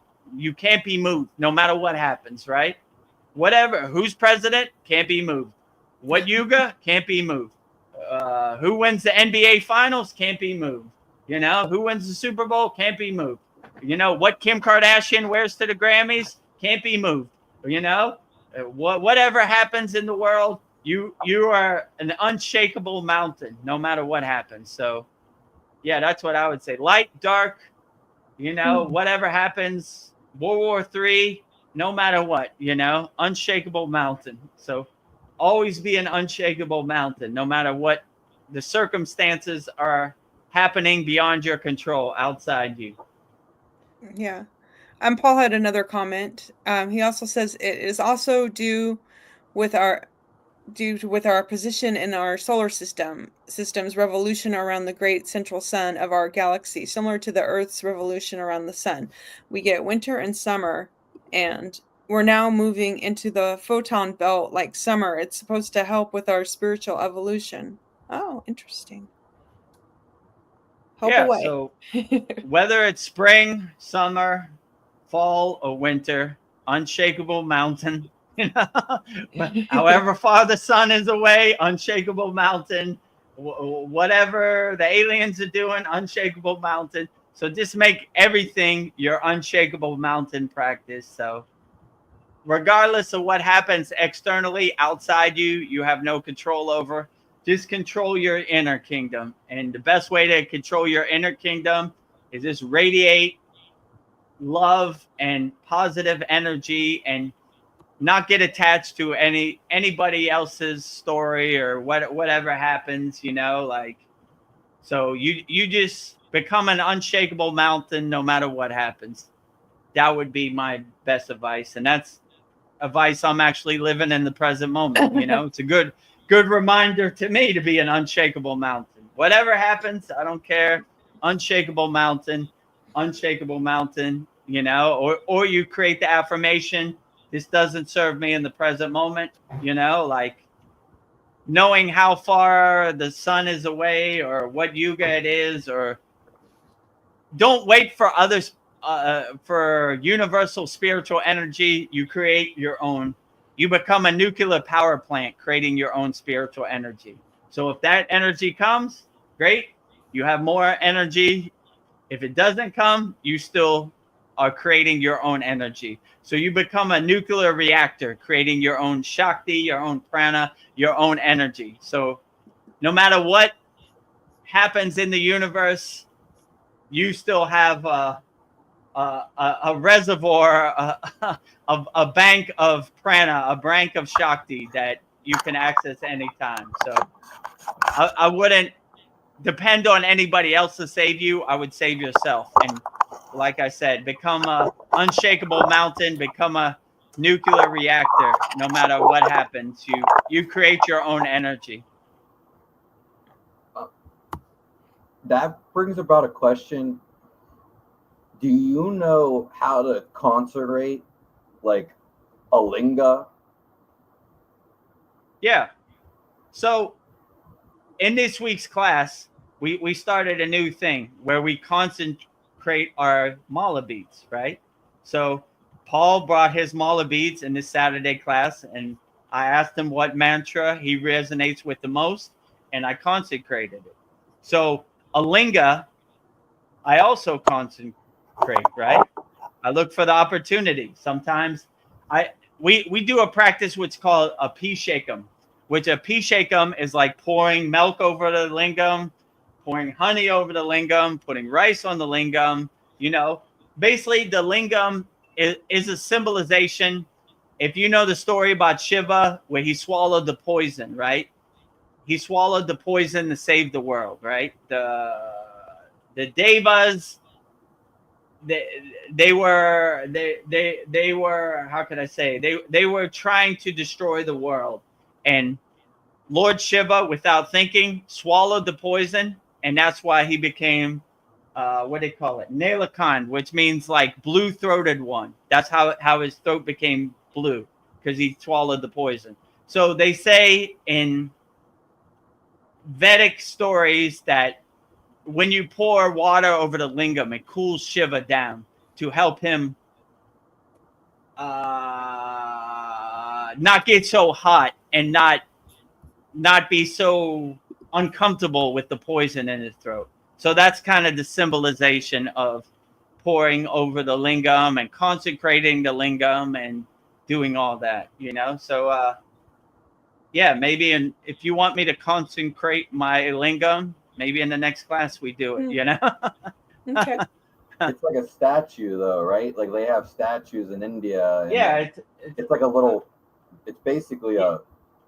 I'm It's a trying to male. see if It's a I have my male link. part, private part. Yeah, right. It symbolizes creation, right? So yeah, they would say it's Shiva's private part to seed the universe, you know.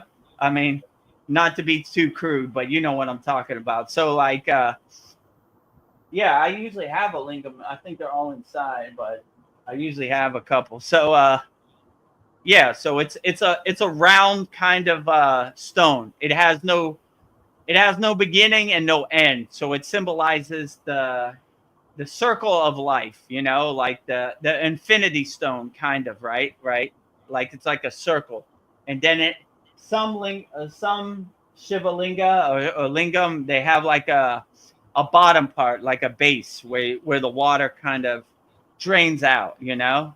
So it depends. There's a couple different lingam. I think the one I mostly have is the one with the base, where you know it has the dooney and the drain. I'm trying to think. I usually have a lingam here. You know, I have a Sri Yantra, but I don't have a lingam. They're all inside. But yeah. So yeah, if you want, on this Saturday's class, we'll consecrate the lingam. That sounds like a good plan. And if any of our members have any mala beads or ruksha beads that they want consecrated, we do that in our Saturday class. And actually, Mariana, if you're watching this, because she's the one that brought it up. This Saturday class, bring your mala beads and we'll consecrate it, live on the class. This week we did Paul, and if Paul, you want more, we'll do some more, So Paul said the mantras that he really resonate with, and I consecrated it for him and send my Shakti and transmuted my energy to him, So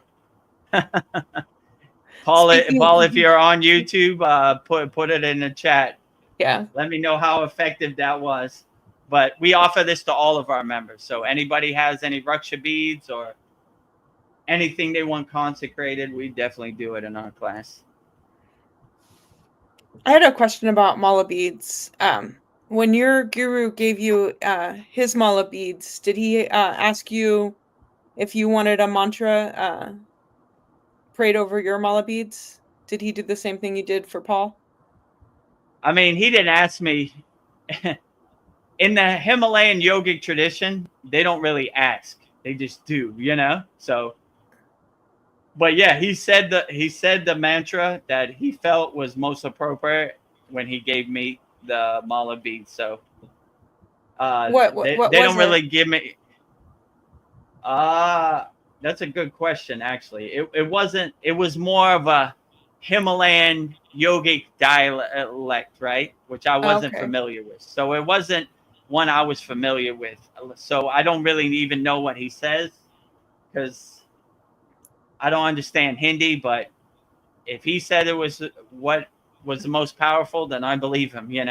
So like our school is more liberal, right? Like we get more input from our students, right? Like, what mantra do you want on your mala beads? In the Himalayan mountains, they just give you whatever they feel like, right? So I couldn't pick my name. It was just given to me, right? Babaji gives you this name. So be it. It is done, right? Like, wait a minute. I mean, if I now in hindsight, I probably wouldn't have put guru in my name, but maybe that was a thing I didn't need to do. It was like, this is it. You get it. And it's the same thing with like Raksha beads or like malas, right? Here it is, Thank you, Baba, No input necessary. Okay. So today you get to pick your mantras to pray over your mala beads. What do you pick? Me? Yes. I mean, is there a number or maybe three, because you did 3 for Paul. It depends, like deities or Kriya yogis. Whatever resonates with you. 3 deities. I'm always going to pick, Shiva, Lakshmi, and Ganesha, right? In Kriya yogis, Babaji, Mataji, probably Bhoganantar, right? In the Kriya yogic tradition, in the Sita tradition. So it depends which one you're talking about. Ascended masters in the Kriya yoga tradition, Sitas, or enlightened beings. That those would probably be my top 3 deities. But I'm not married to it either. I mean, obviously I'm a Babaji lover, so anything Kriya yoga, I'm gonna just say Babaji, Babaji. Can I say Babaji, all 3 deities? Yeah. Babaji, Babaji, Babaji, Mataji, Mataji, Mataji. Bhoganantar, Bhoganantar. Because Bhoganantar, I was initiated in Katagarma, Sri Lanka, where Babaji was initiated in the Kriya Kundalini Pranayama by Bhoganantar. So it has a special place in my heart, Bhoganantar. I resonate with them. And Bogar means enjoyer. So I want to always be a Bogar. I want to be a bogey. I want to enjoy, whatever, If you give me a cheeseburger, I'm going to enjoy it. That's just how I am. I'm an enjoyer, right? I'm a bogey, right? So, yeah, so that's kind of what I would say. What were you going to say next? I was going to say, if I had the choice, I think I would do Babaji's invocation mantra. I would do praise to the 18 Siddhas, and then maybe to the third one, The highest praise the Kriya Yoga lineage. I think that would encapsulate all of them. Oh, yeah. You're asking in the Kriya Yoga tradition, what bhajan or what song I would sing? Yeah. Yes. So the highest Shakti mantra that I love the most is Babaji Surrender mantra, which Yes. really resonates with me because I surrendered to Babaji day one on the Kriya Yoga path. Okay. So every day I surrender to Babaji. I would say that 108 times.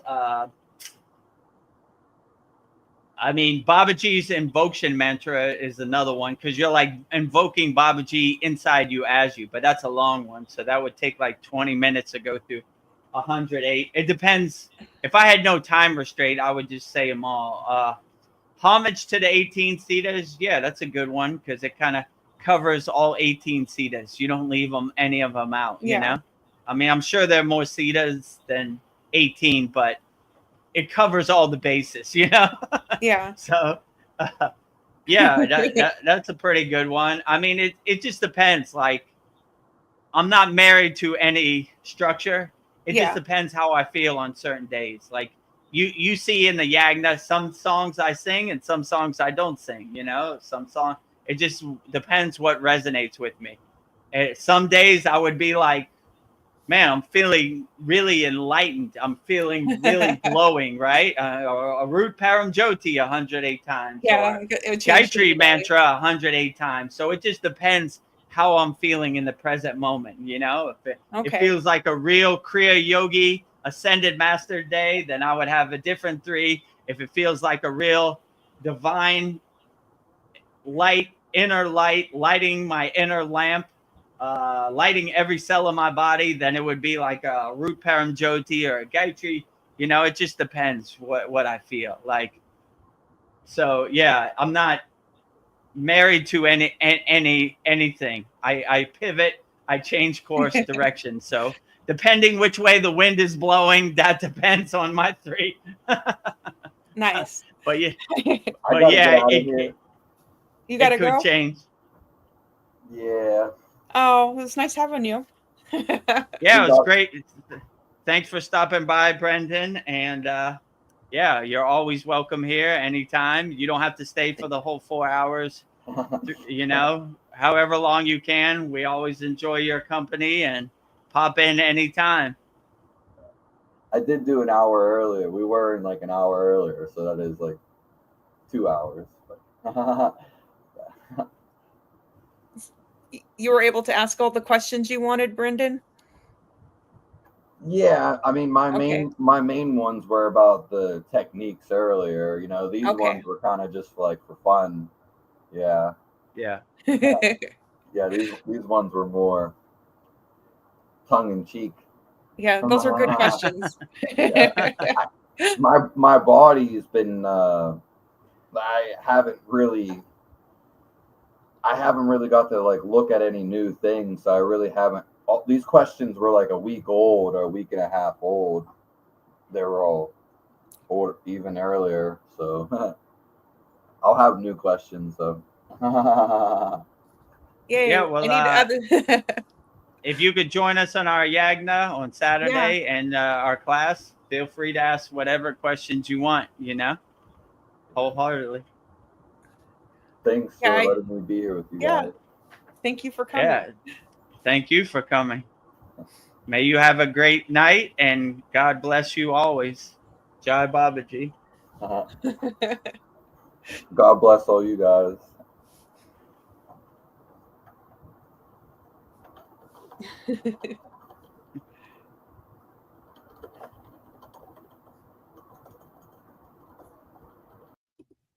Well, how I was. Okay, great. Let me stretch. How long have we been on here for? Almost 2 hours. Time for you to stretch. Yeah, let me stretch out my legs. It's been a pretty good satsang. We have some pretty good questions. Anybody who has any questions, put them in the YouTube chat, you know, so you can give Vedagurudev some ranting material, right? Yeah. I got Paul and Sandy when you're ready. Okay, let me switch this over to comments so I can see. Oh, we have a lot of comments, right? Yeah. All right. Yeah, let me get to it. How long have we been on here so far? An hour and 58 minutes and 53 okay, seconds. almost 2 2 hours. hours. Let's get back to it. So All right, let's get cracking. whoever has a question, put it in the YouTube chat. Don't be shy. We answer all questions wholeheartedly. Whether you're a member or not, or a subscriber, whatever, we still answer all questions wholeheartedly. Yes. So don't be scared. Say it wholeheartedly, and I'll do my best to answer it with love and wholeheartedness. Well, Paul, he says, dang, I was waiting for the ETs to come save me. That would have been much easier. LOL. Dang. Don't wait for no ETs to save you, Paul. Sorry, no one's coming to save you, right? Save yourself. Nope. Do your own inner work. Stay ready so you don't have to get ready. But yeah, when I was young, I loved that movie E.T. E.T. Phone Home. Yeah. He loved Reese's Pieces. I became a Reese's Pieces fan because of that movie.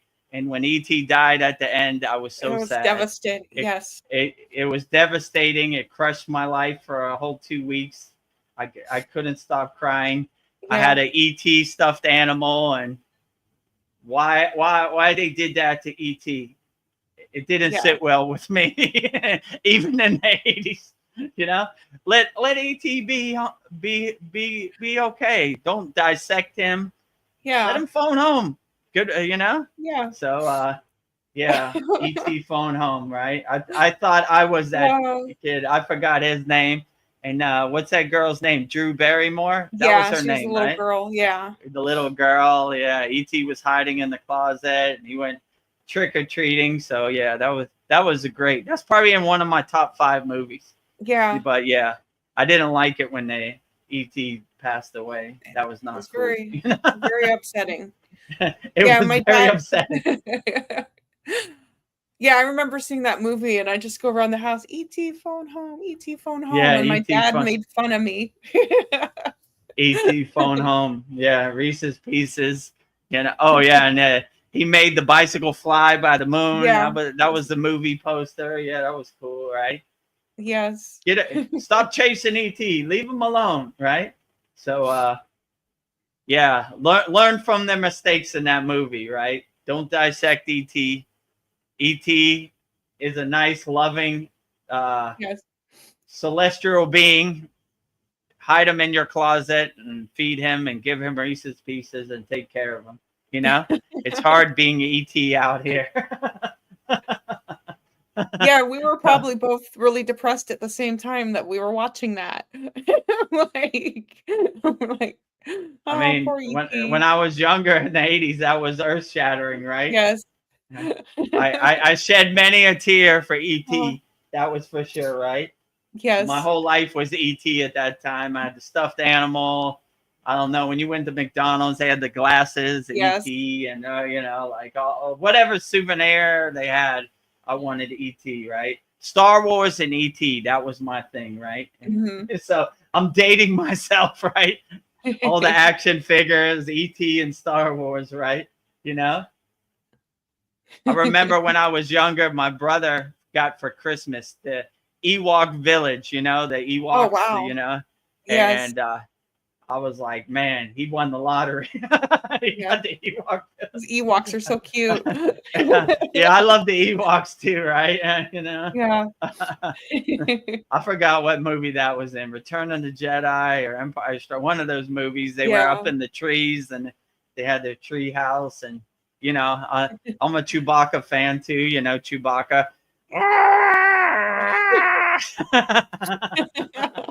So yeah, however that, you know, Chewbacca, Han Solo, Chewie, you know, Luke Skywalker, obviously, Yoda, Obi-Wan Kenobi, I love them all.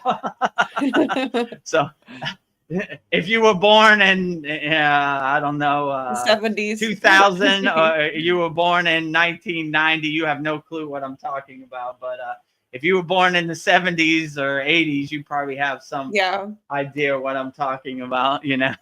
Your late or 60s. or maybe your older brother, you saw his Millennium Falcon in his room, and you're like, what the hell is that junk? You're like, what? That's not junk. That's Yeah. Millennium It's Falcon. a national Han treasure. Solo and Chewbacca. Right. That's the national treasure, right? So It's priceless. I'm so old school. I actually went to the movie theater with my father in downtown Pittsburgh and my brother and saw Star Wars, opening day, He's like, we're going to see the movie named Star Wars. I'm like, what? What the hell is that about? And it changed my life forever, right? Yes. I was like, what? Whoa, my God, this blew me The day away, that will right? live in infamy. The day that will live in infamy, right? Like, Yeah. yeah, the World Trade Center, Pearl Harbor, yeah, that's cool. But the real day that changed my life was Star Wars World Premiere, downtown Pittsburgh, Pennsylvania.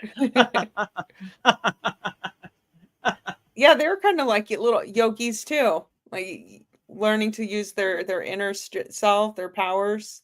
Yeah, like Like, if you look at yoga, I mean not Yoda, right? yeah. He has a name like yoga. I don't think by accident. He kind of talks in like parables, like backwards, Yes. like yogis talk, and this twilight language, this one sentence, straight to the point, like a knife cutting through butter, like so big, it is done, And like short and sweet. That's how the yogis really talk in real life, not like a drawn out explanation, one sentence things. And it's very profound, makes you think like, oh, yeah, Yoda really knows what he's talking about. Yeah. Yeah, straight into the point. Well, let's see. Paul, going back to mala beads.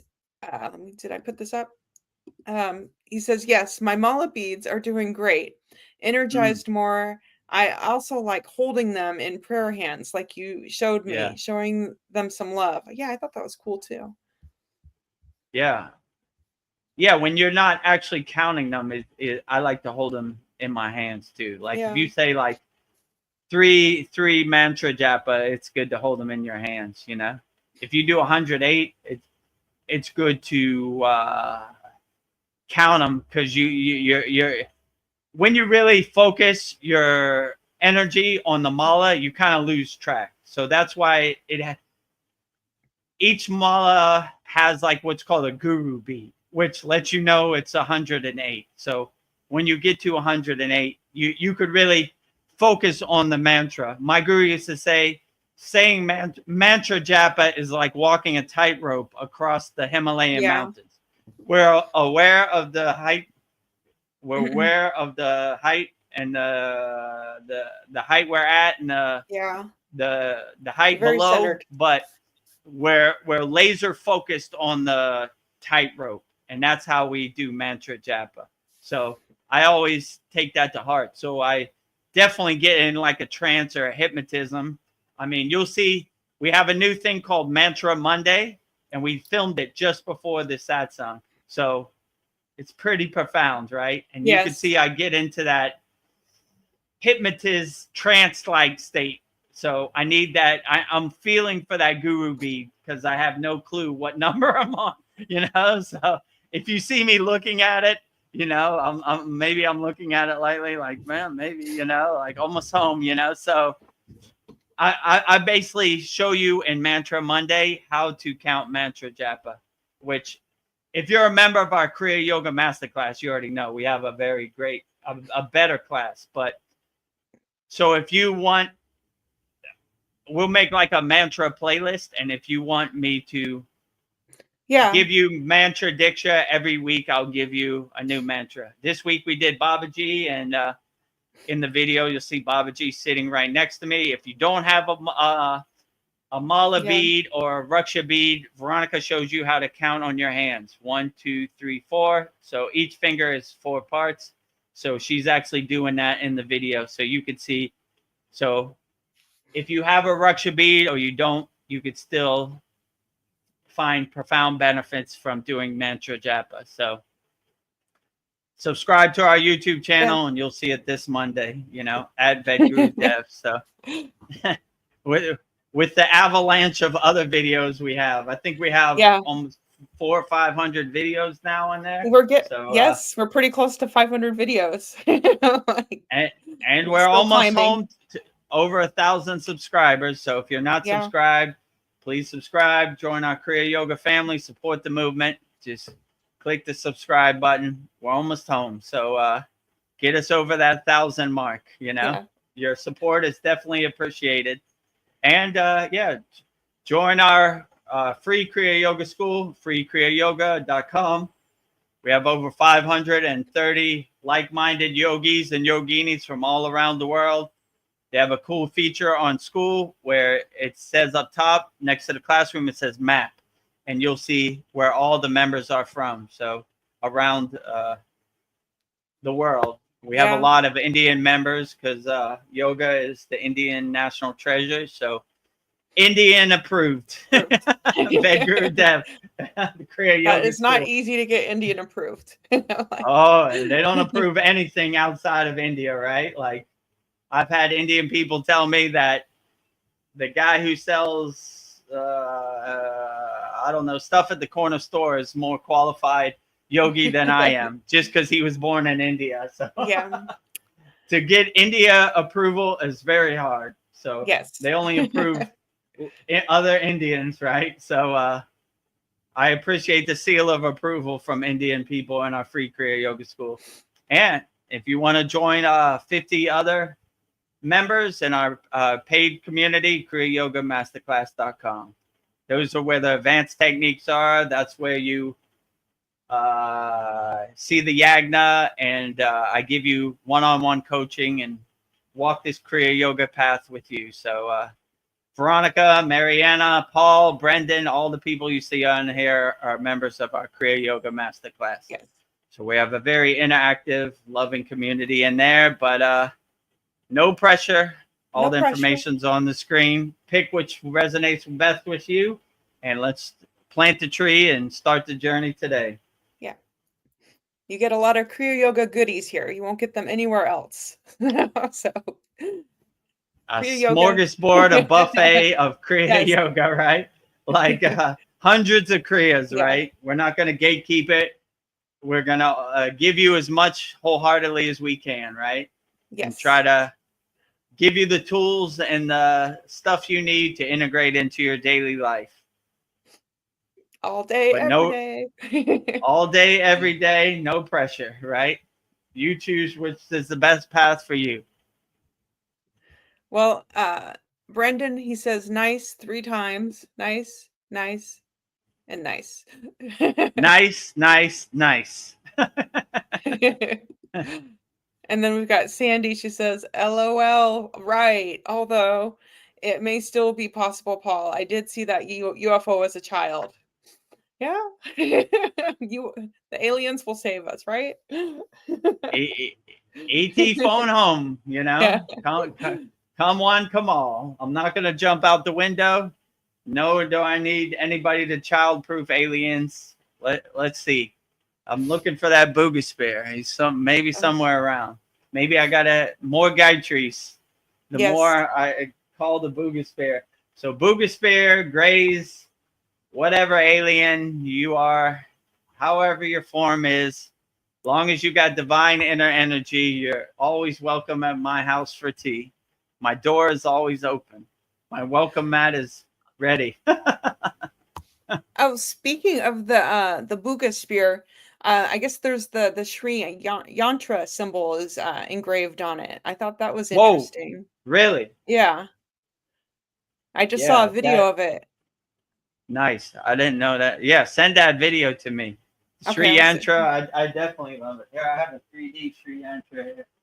I didn't have the there you go. There's the Sri Yantra 3D form pyramid, so cool.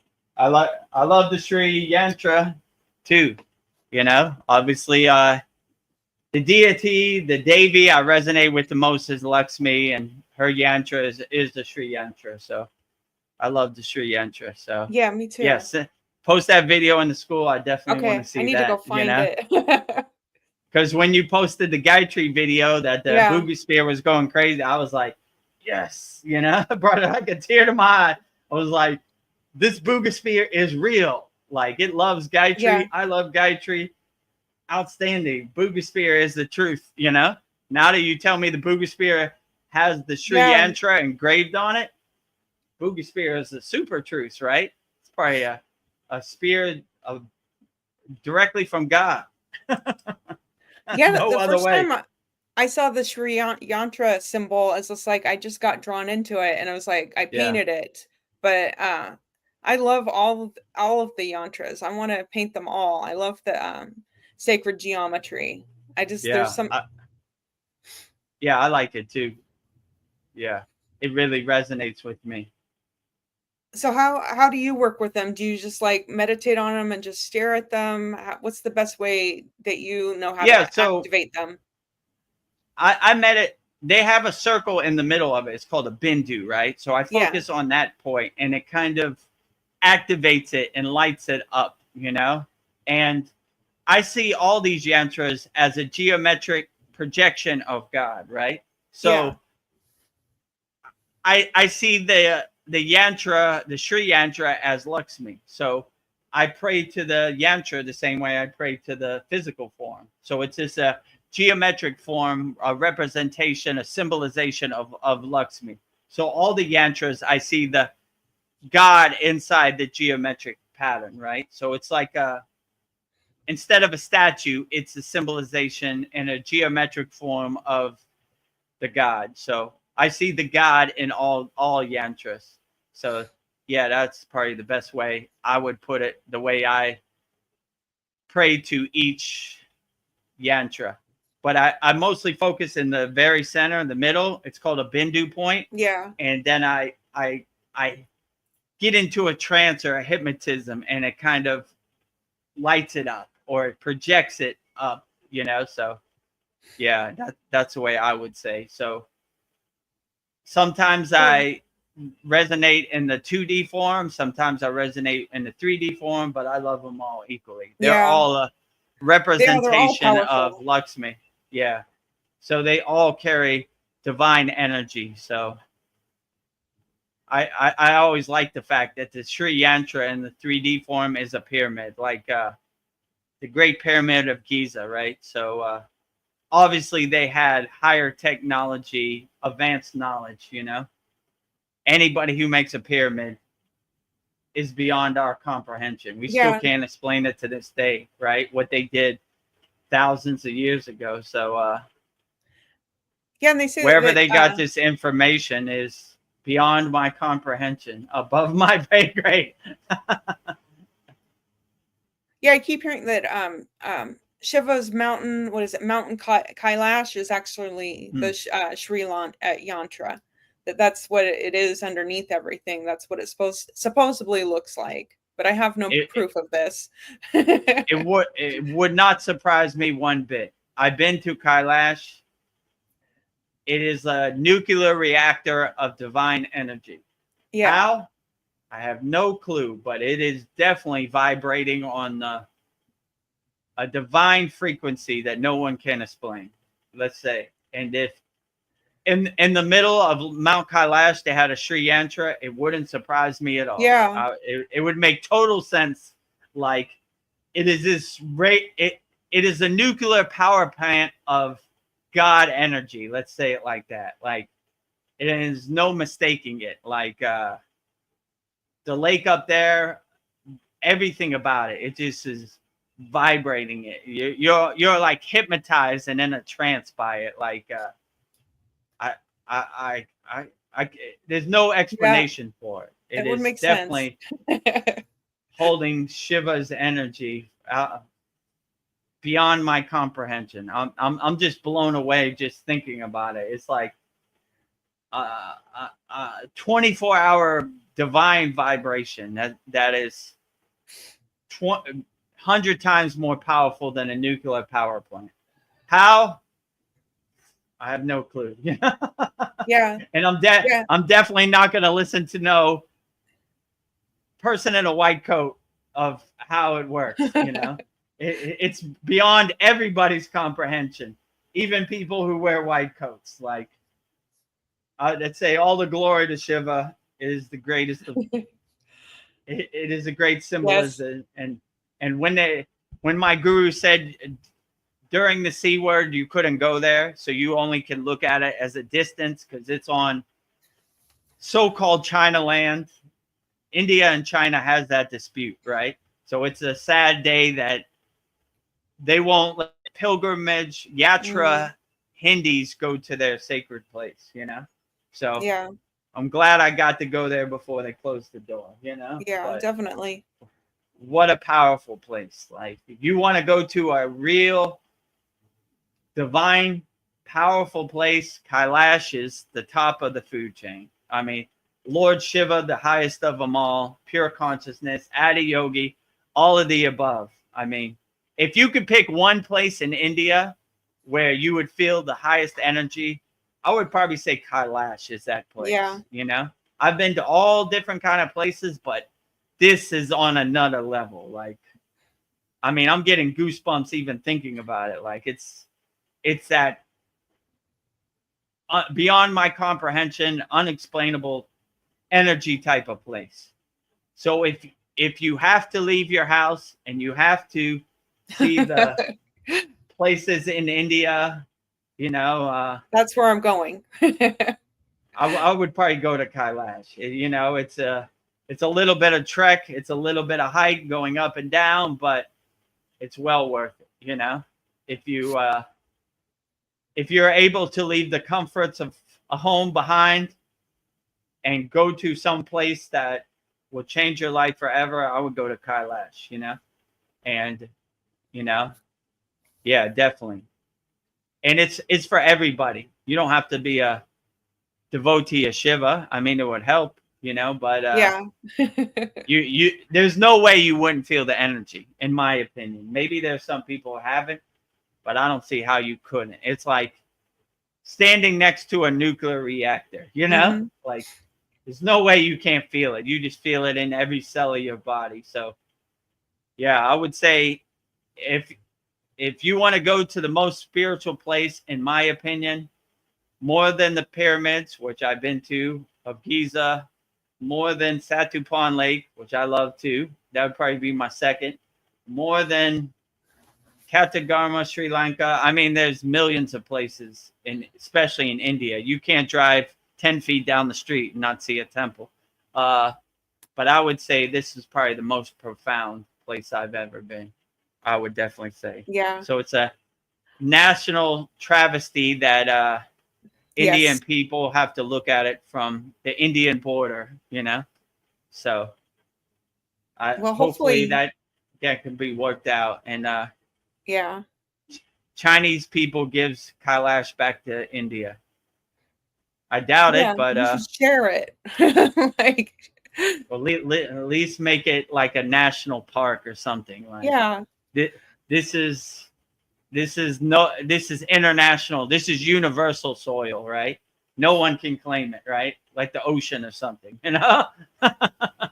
So hopefully, but yeah, I would definitely say Kailash is beyond my comprehension. There's no explanation. Like, you can't explain it. It's one of those places that is beyond divine. Let's say it like that, Well, when the path is cleared, let's go. Yeah, I would love to go back to Kailash. And, my guru wrote a book, Kailash in Quest of Self. He's been there over 20 times. So obviously he agrees. He co-signs that. He could have wrote Satupan Lake or any of the other millions of places he walked all around India too, but he called his book Kailash. So I guess that's saying something. It's that he felt the same way. Kailash is the highest of them all.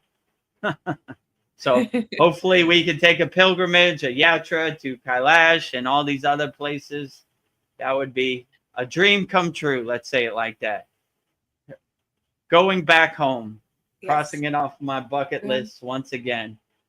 I've seen enough in this Maya delusional world. Can I go home and feel the energy once again? Well, we got the Yagna fire this Saturday. Put your request in. Like, dreams come true. Put that request in. If you don't see me on the live stream for a month, you know what it is, right? Yes. Or forever, right? Closing down the shop. Dreams came true. Well, I've been having such a good time talking to you. I've neglected the comments. So. Oh yeah, let's get back to the comments. We just go on a rant. Sorry, guys. It's a 20-minute conversation, right?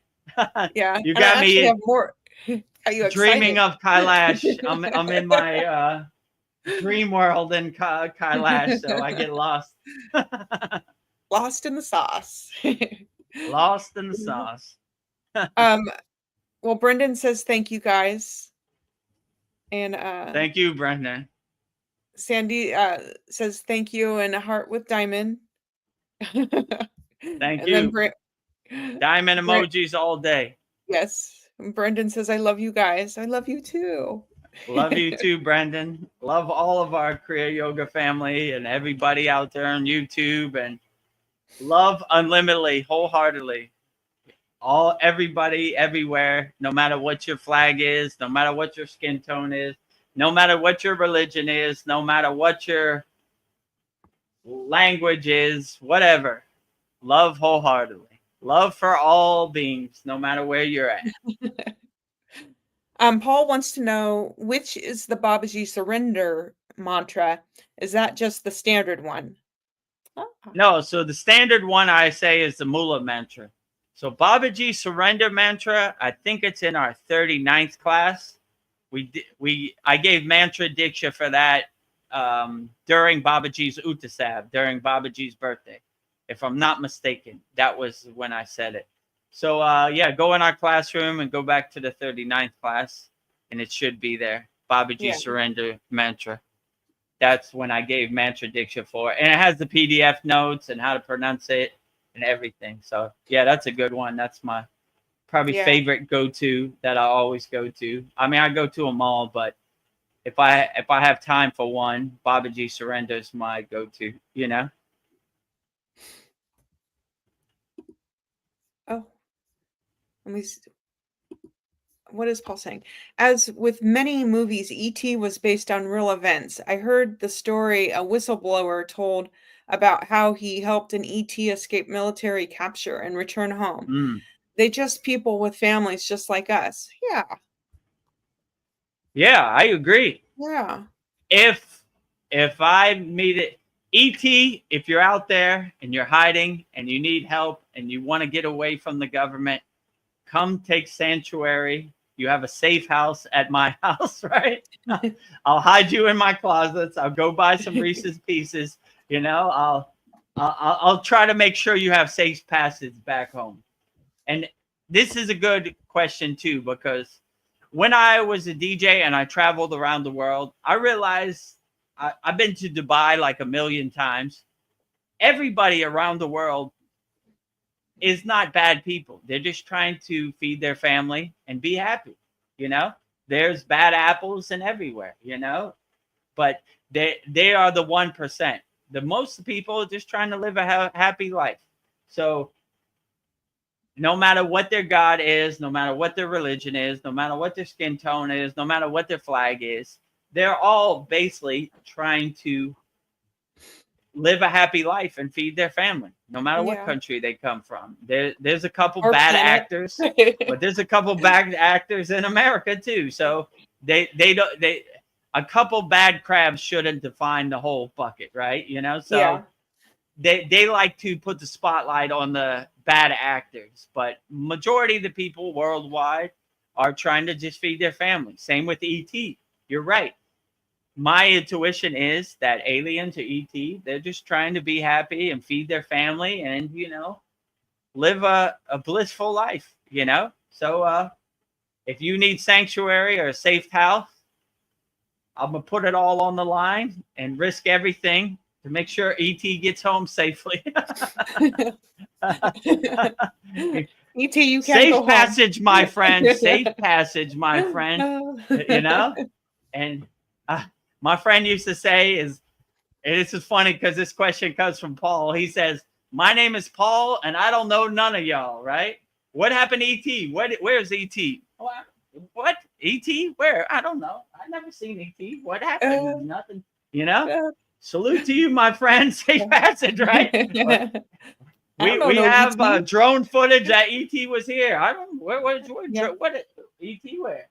No ET around here. No. So if you need a safe house, I'm your guy, Vedagurudev, right? I understand, I'm not going to try to dissect you. I'm going to enjoy your energy and do my best to make sure you have safe passage home, right? None of that here, right? I've learned from when I was younger that if ET wants to go home, let him go home, right? Don't, and keep him out of harm's way, right? Yeah.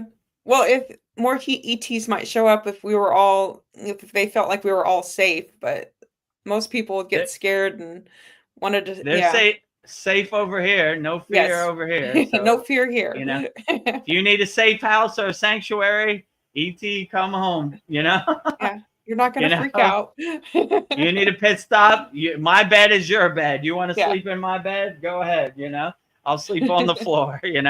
Whatever you want, right? You like Reese's Pieces? I'm gonna go drive around and look for as many Reese's Pieces as I can find, right? Yeah. Enjoy yourself. I don't want to be defined by these people dissecting ET for nefarious reasons, right? Yes. No dissection, no, only love, unconditional love for ET over here, Yeah, those other humans are crazy, not me. I got nothing to do with them. Don't judge us on the other ones. Just because my skin tone is same as them, I'm not part of their tribe. Right? I got nothing to do with them. Unconditional love to all universal beings, throughout the galaxies, the universe, omniverse, the metaverse, whatever it is, whatever dimension you're from. Yeah. Unconditional love projected to all of you. So, if you're ET, you're just trying to feed your family and live a happy life. I understand. You got a home here.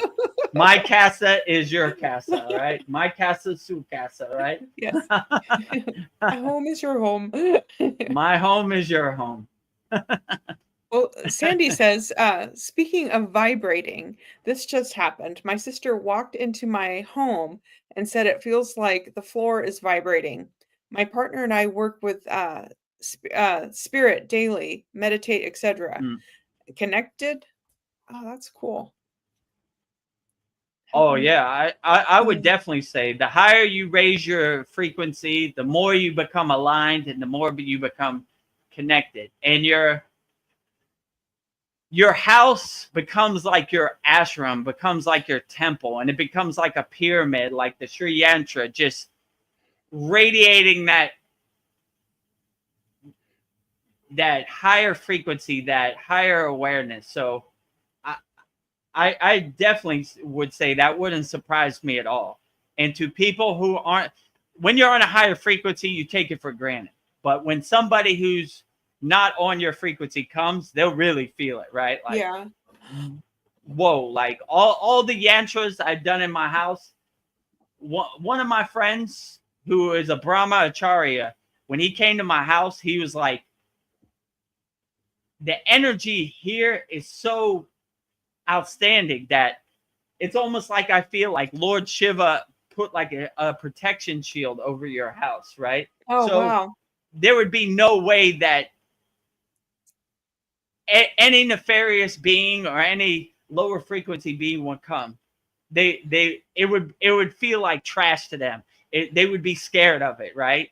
So it's like when you radiate higher frequency, your house almost becomes like an energy power plant. Like, and when people come from the outside, they're like, wait a minute, like yesterday, I looked outside my room and there was two cats, an orange cat and a white pure cat, staring at my Babaji picture. Like I take it in my room after I finished it, just Oh, wow. staring at it. Like they were hypnotized by it. Like they couldn't stop looking at Babaji. And I was like, man, that's crazy, you know?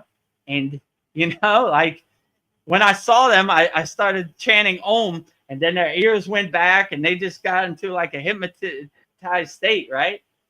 And I think they got scared. They were like, whoa, there's too much power here. I don't know why I'm attracted to this place, but I always want to come back. It feels like home. So I hear like, you know, my neighbor, it's their cats. So I hear that the neighbor calling their cats, and they're always hiding or sitting in front of my yagna. So yeah, crazy. It wouldn't surprise me at all. Like the more you meditate, the more you bring your vibration up, the more your house, your ashram becomes your power plant, right? It's just 24 hours a day vibration and 24 hours a day protection from outside circumstances. So yeah, I would definitely say that is 100% true. I mean, when you're in it, you kind of take it for granted. But when somebody comes from the outside, they really feel it. Like, woo, you know. Woo. I was telling Veronica a story. Like, I live in a gated community in Thailand, and one day I was coming back from eating with my daughter, and there was a Thai lady, who had a dish, and she had like coconut and like fruits and everything. It's standing in front of my house. And I was like, who's this? And even my daughter's like, why is that lady standing in front of our house? And so I parked my car, and she said, sir, sorry to bother you. Your statues of Lakshmi, Shiva, and Ganesh are so beautiful. I brought an offering, a prasad for them, right? And I was like, oh, great, outstanding. That's outstanding. So me and her did the prasad process, the puja process, and she just started crying unconditionally. And it was like, this is the most, why? I was like, why are you crying? She was like, it's so beautiful. It's so blissful. These are not tears of sadness. These are tears of bliss. And so she left, and she never came back. And I think it was just so powerful. Like, I'm going to give this coconut to these deities, and they're going to give me my wish, and I'm going to have a better life or whatever. But then she got here and felt the energy, and it was like, oh, yeah. You know, it's like 2,000 watts to a 20-watt light bulb, right? Yeah. Your light bulb's going to pop. It's like, wait a minute. This is way handle more than I bargained for. I can't bargain for, you know, why am I crying, you know? And, you know, and whenever I see that, I know exactly what it is, because it happened to me when I first got on Path to Kriya. Oh, yeah, crying like a baby and everything. So, yeah, I think what Sandy said is absolutely true. When you make your house, your place, your abode, a divine pyramid, for somebody on the outside coming to visit you, it will blow their socks off, you know, depending how much you radiate that inner divinity. And I could say that's definitely true in my case.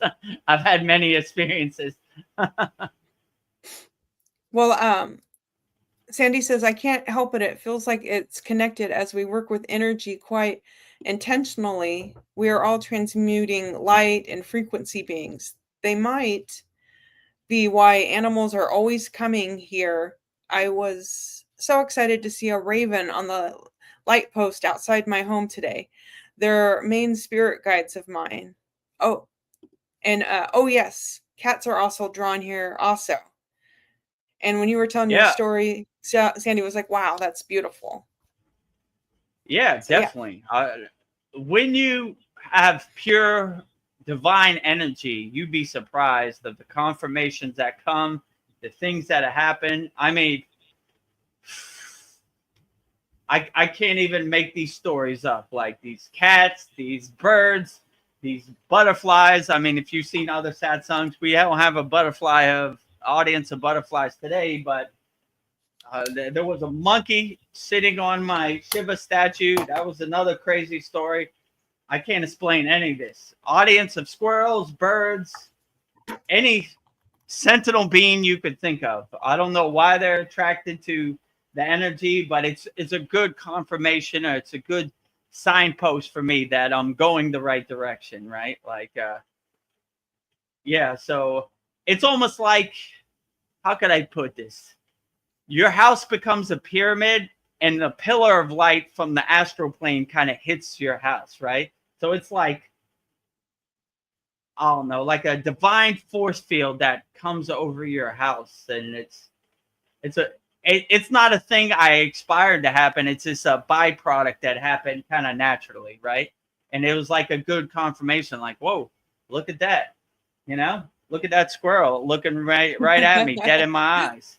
The squirrel likes the Gayatri mantra, or the cats are hypnotized by Babaji, and the monkey's giving me a telepathic message. Like, I can't explain any of this, and I definitely didn't invoke any of it. It just kind of happens. It's like a breadcrumb, or like a signpost that when you really do your sadhana, your practice, your meditation wholeheartedly, these things kind of happen as like little gifts on the path, So, yeah.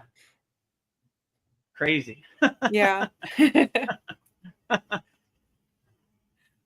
Oh, Sandy says, yes, for sure. It's amazing. These animals are definitely drawn to us. Yeah, I can't, like I said, I can't explain it, Yeah. I have a squirrel that loves, I don't know how it knows the exact time I'm going to do mantra japa. Maybe it's watching for me, but as soon as I start, he's on that branch. As soon as I finish, he's gone. He has divine timing, that squirrel. He knows. He knows, right? He's waiting for it. I have an audience of squirrel. He's like, oh, hopefully today he's going to say the Gayatri mantra. Yeah, there it is. All right. I've been waiting. Yeah, I think animals have like a psychic link to their humans because they just know when their humans coming home. Like, you'll see, like, people have home videos in their home, but the human isn't quite there yet. They're around the corner, Yeah. but the animal can sense that they're coming. They know. Yeah. Yeah. I don't know how they have this divine timing or this inner clock that they know exactly, right? You would think, Yeah. if you regurgitate what other people say, like, these animals are stupid, they don't know anything, but they're really advanced and they're really highly evolved beings and on a higher frequency for sure. Yeah, when I get home, I have lived in like a 3-story townhouse, but I come in, pull into the garage, I open up the door, there's a staircase leading up to the second floor, but they're waiting on the staircase waiting for me. So I'm just like, how long have you been waiting there? But yeah. And when I don't know, like my animals, when they don't like somebody, I always think, why don't they like this person? Because they can feel people's energy. Yeah. Bad energy. And stretch out my feet 1 second. Yeah. How long have we been on here now? 2 hours and 41 minutes. So almost 3 hours. Stretching so anybody time. who's watching this, put your comments in the YouTube chat. Yeah. We'll be wrapping it up soon. So yeah, but you still got some time. Get in your questions right now. Yes. And if you haven't subscribed to at Vedagurudev YouTube channel, support the movement. Join our group.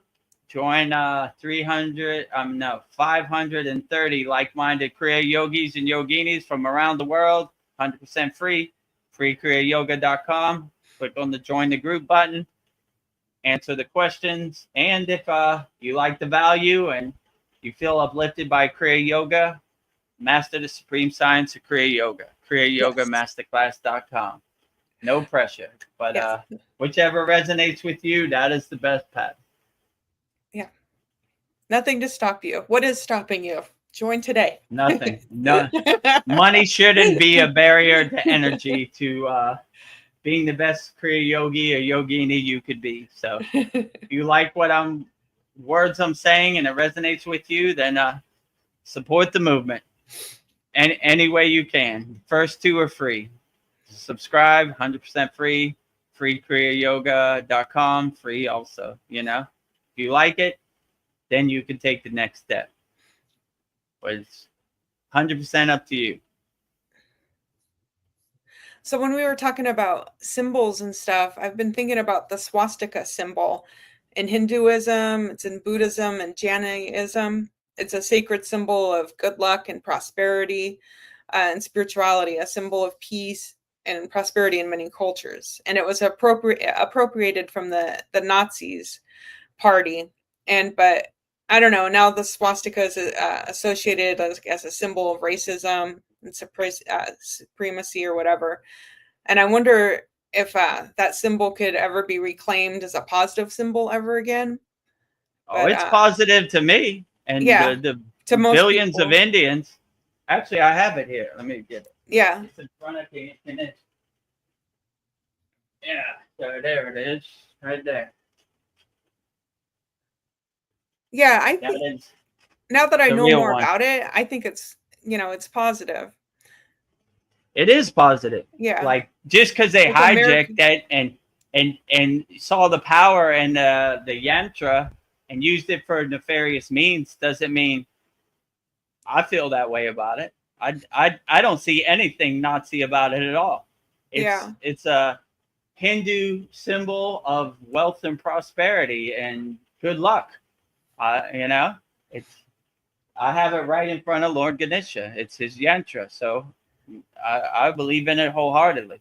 Just because other people hijack symbols doesn't have any meaning for me. Like on the Israel flag is like a yantra too.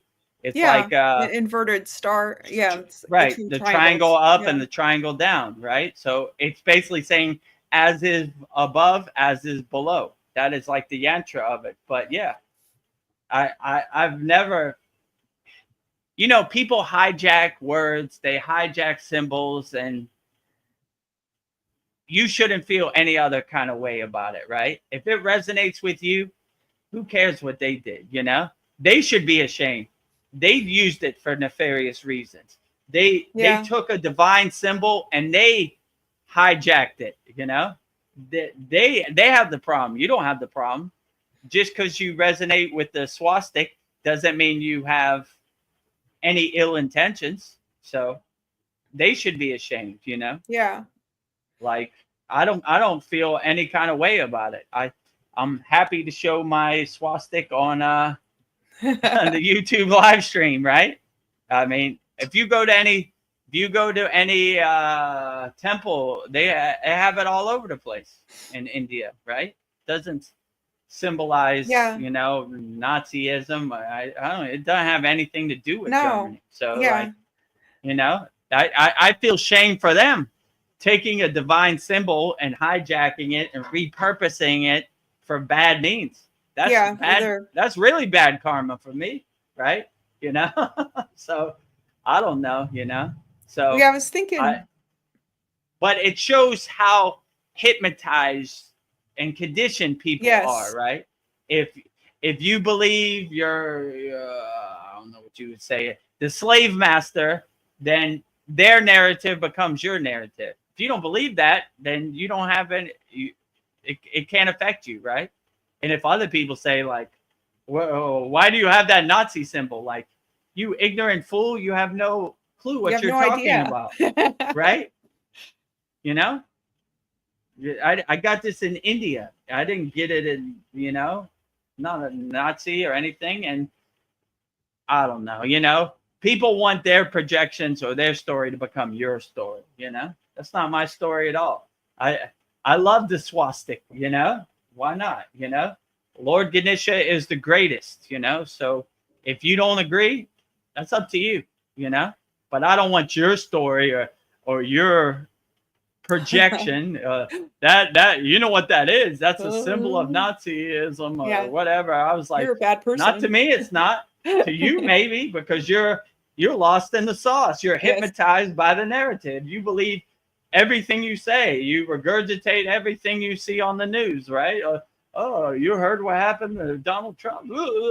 So I don't believe anything you say. And I don't work for any of you people, so I want nothing to do with anything you say.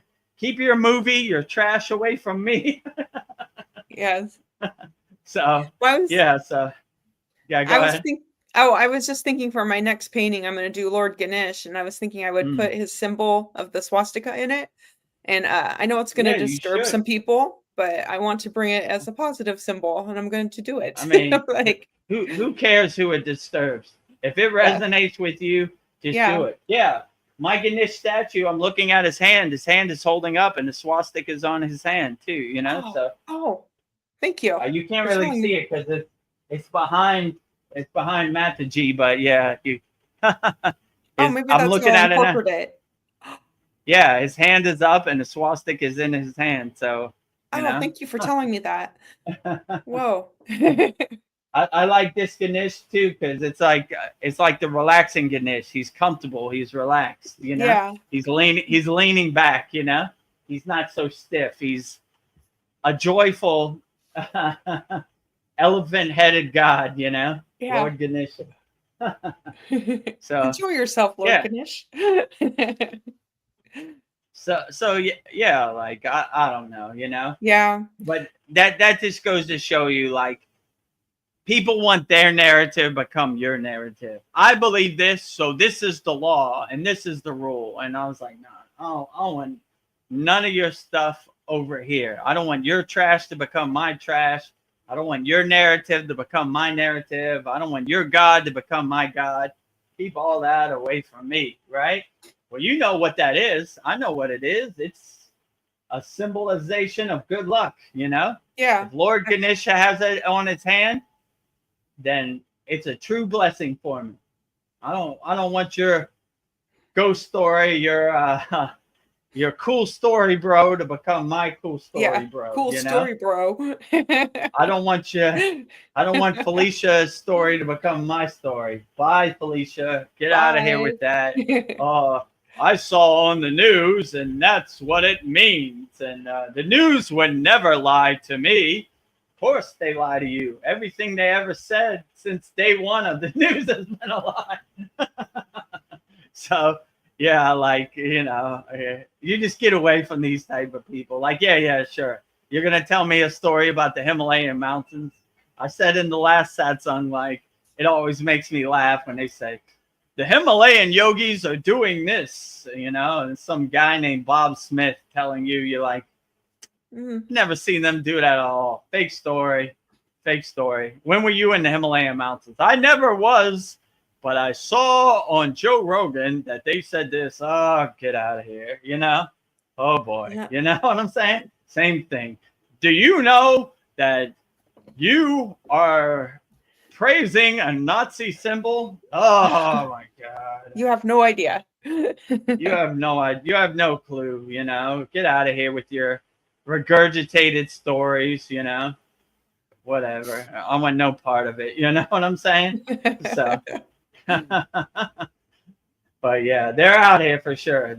Yes. They're definitely going to tell you, I read a book and this book said this, you know? So, yeah, all right. Good for you, you know? Yeah. Live your life that way. I want no part of it. I get all my information from YouTube. I get all my information from my soul directly, right? So anything that you say that goes against my soul or my inner wisdom or my inner divinity is total trash to me. Like, oh my God, what? I want no part of this, you know? So, yeah. Yeah. I don't listen to nobody, including Vedagurudev. Don't even listen to me. Listen to your soul. Your soul will never lead you wrong. Yeah. Let your soul be your guide. Let your soul be your North Star. Let it guide you and tell you the truth, you know? So always listen to your soul. Don't listen to any of these snake oil salesmen, all these charlatans on the internet. They have no clue what they're talking about, you know? So only listen to your soul. If it resonates with your soul, then it's real. If it doesn't, it's trash. Take it away, you know? You don't need it. It doesn't serve you, right? My soul doesn't like it. And you'll know because your soul would be like uncomfortable. It'll stink to your soul. It'd be like, oh, what? No, you know? Yeah, you'll feel it. Trust no one. So Trust yourself. anything that attacks your soul, get as far away from that as possible. It's fake. It's trash. It's a cool story, bro. You know, here comes Felicia with her stories again. Why, Felicia? Oh, damn, Felicia.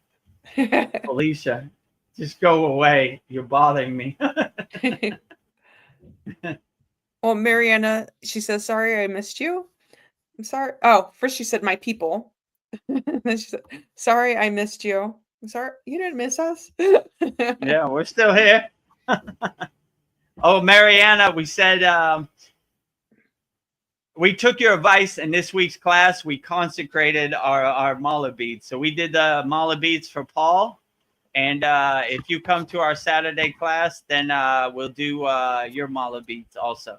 Or if you can't make it, you have to work on Saturday, just email me what mantra you want said to your mala beads, your raksha beads, and I'll say it for you. And you could watch it back later. So that is also a benefit by being a member of our Kriya Yoga Masterclass. We're adding mantra Mondays, and we're adding consecrating mala beads for all of our members. So anybody who has any mala beads is a member of our Kriya Yoga Masterclass. Come to our Saturday class, and I'll definitely consecrate your raksha beads. And then Mariana says, unfortunately, thanks to the Nazis, it will not be positive for hundreds of years, probably. Yeah. I mean, it's positive to me, you know, like, I mean, yeah, I know they repurposed it. I don't know. They hijacked the symbol, but I don't know. I get good vibrations and positivity when I look at my swastika, you know, yantra. So, I mean, to other people, because they're so conditioned, they're so lost in the sauce, they probably believe that, you know, but not me. I think it's positive right now. It brings a nice twinkle a smile to my face and gives me a tingly feeling inside. So I like it, you know? Yeah. And what other people think of it really doesn't matter. Between me and Lord Ganesha. ABC your way out of my connection to Lord Ganesha. Yeah, it's a symbol of peace and prosperity. Absolutely. Good luck, right? We could all use a lot more of that. Well, Mariana says, especially for Russian people, my grandparents know it so well after years in concentration camps. Yeah, it's ingrained on them. I'm sorry about this, and I'm sorry that the swastika is a sore spot. You know, it brings up bad memories and genocide and Holocaust. You know, I feel shame for the Nazis. That's their karma. Repurposing a beautiful symbol and using it to hurt people. I can't think of any worse karma in the world, right? So. Well, that's their trash mountain, you know, like for them to climb. And maybe when they reach the astral plane, they'll have an audience of Lord Ganesha themselves, and he'll punch them right in the face. Yeah. For all the devious things he did with his personal yantra. Right. So hopefully Lord Ganesha punishes them for doing these things. But yeah. I'm sorry that this symbol has had bad memories for people. Yeah. I wish good memories, love, peace, harmony for all people around the world. And anybody hurting people or repurposing divine symbols for nefarious means should be ashamed of themselves. And I feel ashamed for them too, you know? Bad people. Bad people. Then Mariana goes on to say, I don't have mala beads yet. I gotta find an Indian store here to buy it. Well, if you don't have mala beads, we show in our mantra Monday how to count on our fingers, which Veronica does too. Yeah. Veronica doesn't have mala beads either. So maybe if you find a good place, you can tell Mariana where to buy them. Yeah. But yeah, if you don't have mala beads, just send in what mantra you want said, and I'll say it to you. And if you have to work, you can watch it back later, or if you're live in our Saturday class, I'll say it to you live. So just tell me which mantra you resonate with the most, and I would definitely consecrate it for you in this week's class. And Sandy says, I thought the Indian swastika is a bit different. Thought it has dots. Yeah, it's different too. It does have dots too. Like this is like a metal thing, so it can't have. It usually has dots here. So on Ganesha's hand, you can't see it. It has dots. It has like jewels in between in here, right on his hand. So yeah, it is a little different, but you know, I don't know. Like I said, they anybody hijacking or repurposing divine symbols for nefarious means should be ashamed of themselves. Yeah. You know, that's all I'll say. So it is different, but some people have gone through genocide and it's ingrained in their brain, and it's like watching a horror movie, you know, or brings up bad memories. So I'm sorry about that. I apologize for all Nazis worldwide. Bad Nazi stealing Ganesha's symbol, you know? Be ashamed of yourself for that. No hurting people, loving people, living in peace and harmony. Anybody who's doing anything under the banner of hurting people should be ashamed of themselves. No hurting children, no hurting any sentinel being. Much as possible. So Mariana says, don't worry, Vedagurudev. I know what you mean about the positive meaning of the swastika. I know you don't mean harm to anyone, and you don't want to be mean or offensive. I totally understand. So yeah, in India they don't call it the swastika, they call it the swastik. So yeah, it's a little different, but if it brings up bad memories to anybody, I apologize for all nefarious beings worldwide. They should be ashamed of themselves, you know? So, but yeah, live in peace and harmony and love unconditionally, and no hurting people, no violence, no stealing, no cheating, none of that stuff. We don't need it. Too much out here already.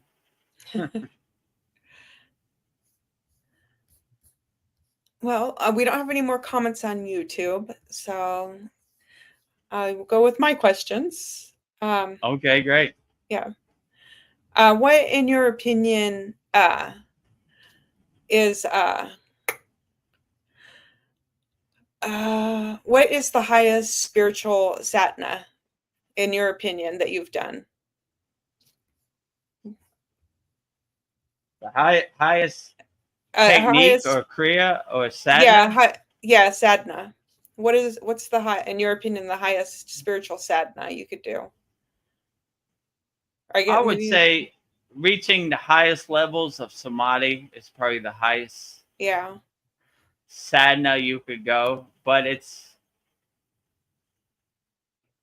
not like a conscious thing. It's like something that happens. You just kind of go through the process and align yourself, and you don't really have any expectations. Like, I've never gone in samadhi like, this is going to be the highest practice, you know? Yeah. I'm going to reach the mountaintop by it. I'm not even thinking about it. And actually, samadhi is almost like water through your hands. Like, when you come out, you're like, what happened? What day is it? You know, like, you're totally disorientated, so you can't even really remember anything. I used to keep like a samadhi journal, and I used to try to write like a long thing out. This is what happened in my samadhi state. Yeah. But then I realized I only got like 2 or 3 words, right? So I would just write like divine light, white room, you know, something like that. And I would go back and fill in the blanks later, right? Just like little bulletin points to help me remember, like, okay, what was the most important thing? or it was like, and you know, when you go into samadhi, there's no real details to even talk about. It's like totally empty or totally blank. Like this is like a white room, and it's almost, if you would ask me, I would say there's nothing to attach to, so you can only be alone with yourself in a state of being, and that is how you reach the higher states of samadhi. So there's nothing even really to write about. Like you can't even write about it. So I would say the highest state you can attain in Kriya Yoga is probably a higher samadhi state, and probably the highest state you can attain is Maha Samadhi, which is where most yogis make a commitment to leave their body, right? Like Yogananda and these people, they choose to, you know, this samadhi state feels so good, I'm not coming back, right? I shed my physical body. So that would probably be even a higher golden glowing state, you know, that many rare yogis have attained, but they have attained it. So probably the most celebrated thing in like the Sita tradition or the yogic tradition is the samadhi state. And when you go to these different ashrams of different sitas, they have a samadhi shrine, which is basically symbolizing them attaining the highest state, the ultimate goal of yoga. So I would probably say samadhi state is probably the highest obtainable state. I mean, there are a lot of other states that are great too. Self-realization, Kundalini awakening. I mean, all these are great, but if you ask most yogis, in my opinion, they would probably say Maha Samadhi or Samadhi state. Maha Samadhi, not coming back to your body. Samadhi, coming back to your body, you know? Okay. So if you want to come back to the 3D physical world, which most people, that's why they call it the great samadhi, because it's like the great journey, the great leaving, right? Goodbye, I'm not cruel coming world. back. Goodbye, cruel world. I've seen enough. I've had enough. Goodbye, right? I'm going home. So that's why I would say like the Maha Samadhi is probably the highest state. Now, if you want to come back, you kind of preserve your body by slowing down your breathing, slowing down your heart rate. So there is a body to come back to. Because I'm sure, I can't verify this, but maybe there were some yogis who wanted to come back and their body was totally gone, right? You know, too far. You've seen, they have in India these petrified yogis, right? Which they've gone too far and their body is this petrified. It's a statue. They can't come back to it. So that's what I think happened in their case. Or maybe they didn't want to come back. I don't know, you know? It just depends, you know? Like, or maybe they have partial consciousness in there. Because these do feel kind of semi-alive, let's say it like that, right? There's something in there. But to what degree, you can't tell. So maybe they broke off a piece, like a 10% piece, and the rest 90% is in samadhi. I have no clue, you know, but something's going on, you know. So if you want to come back to your physical meat suit, don't go so far, you know. Come back, you know. I almost made that mistake myself. I went out 5 days, and I was on the brink. I was walking the thin line of petrified and non-petrified. And luckily, my guru smacked me upside my head. And what are you doing? Yeah, you know, you're going to have to make a decision. You're either going to go into Maha Samadhi or you're going to come back to the physical world. So I was already back, so I decided to stay in the physical world. And here I am today. Here you be. But here I be, you know, not really to my choosing, you know. He kind of helped. My guru helped me out, you know, because I was lost in the sauce. I was on that. My physical body wasn't going to be ready for me to come back, you know. I was teetering on that line, you know. I was walking the thin ice, you know. So yeah, none of this would have been possible unless he woke me up, right? Yeah. But I was I was definitely discombobulated. Like, what? What about the rules? You don't wake up somebody in samadhi. You big fool! You were in there for 5 days. You know, I tried not to wake you up. You were decaying. You were about to be gone. You know, what? 5 days? What are you talking about? It's 15 minutes. No, you fool! 5 days.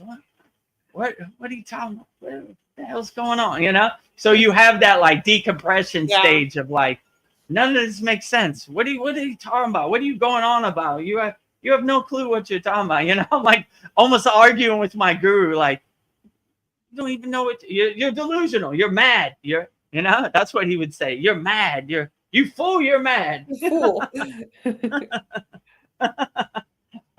So I don't. Yeah, but it seems like 5-10 minutes, but it's really 5 days. So there's no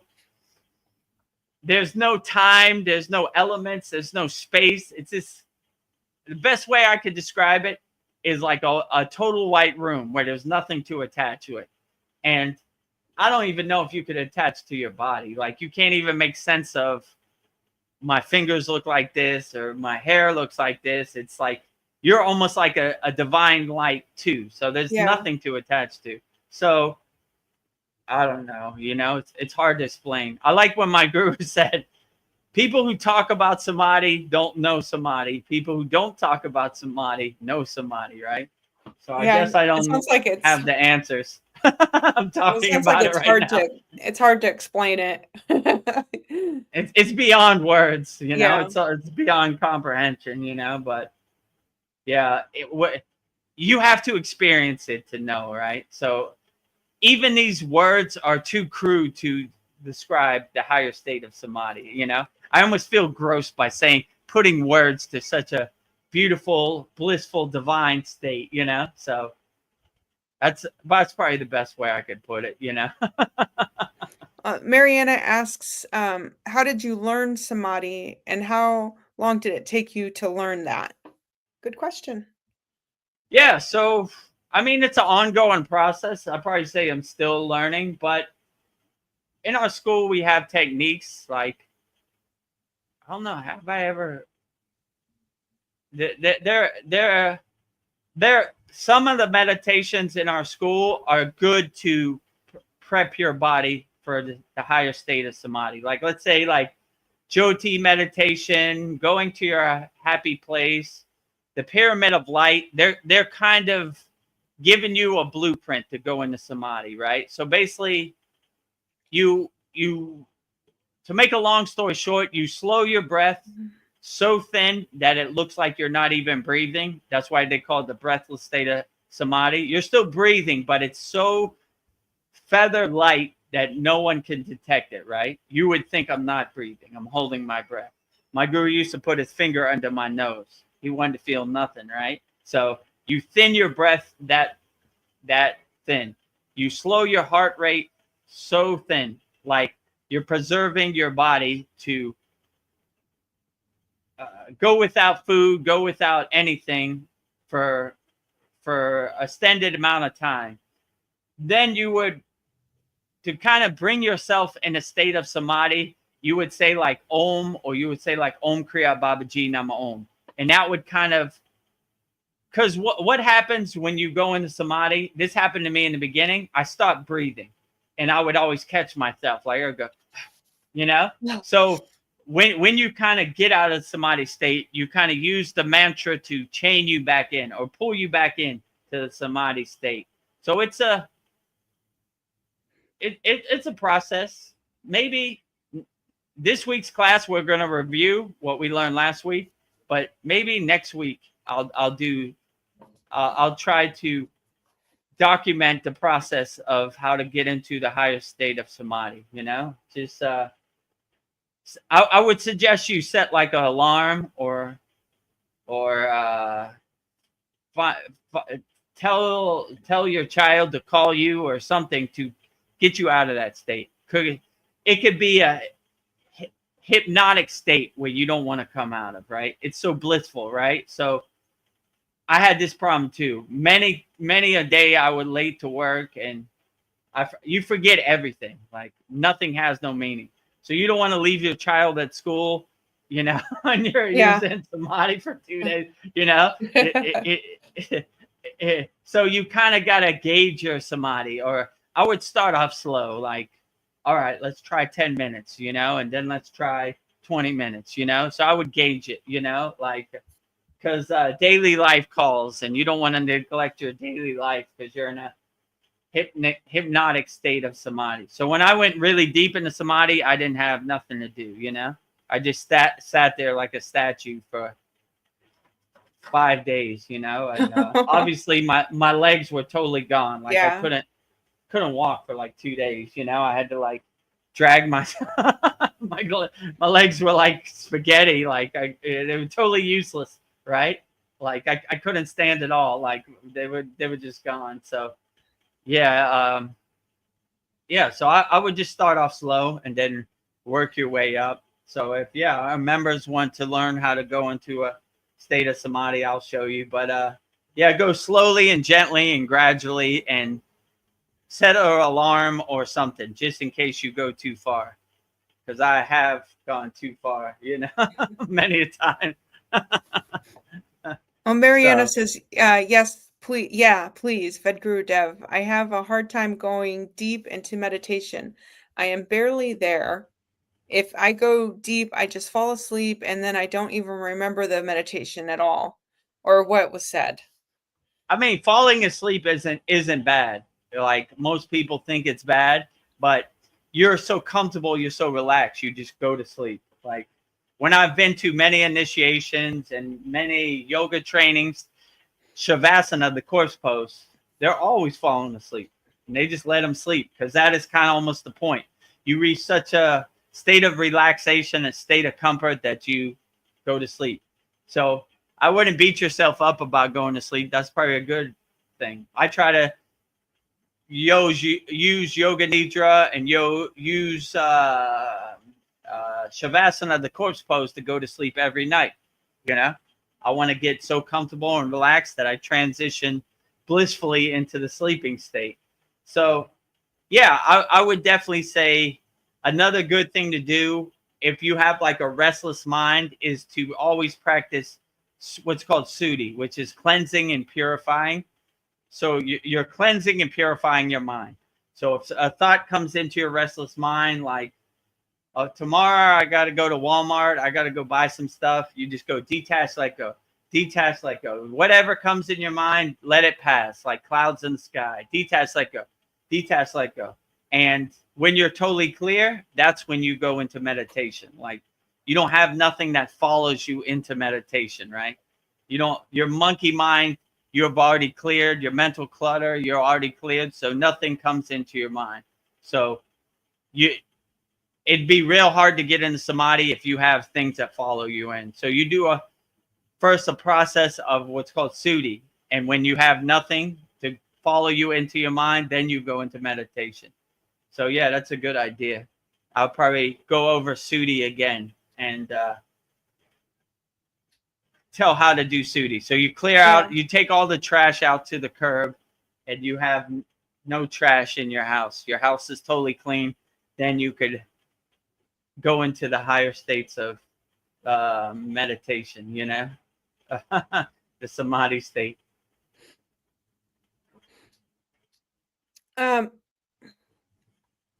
So what, I don't know, you just made me think of a question. What are some major spiritual awakening symptoms?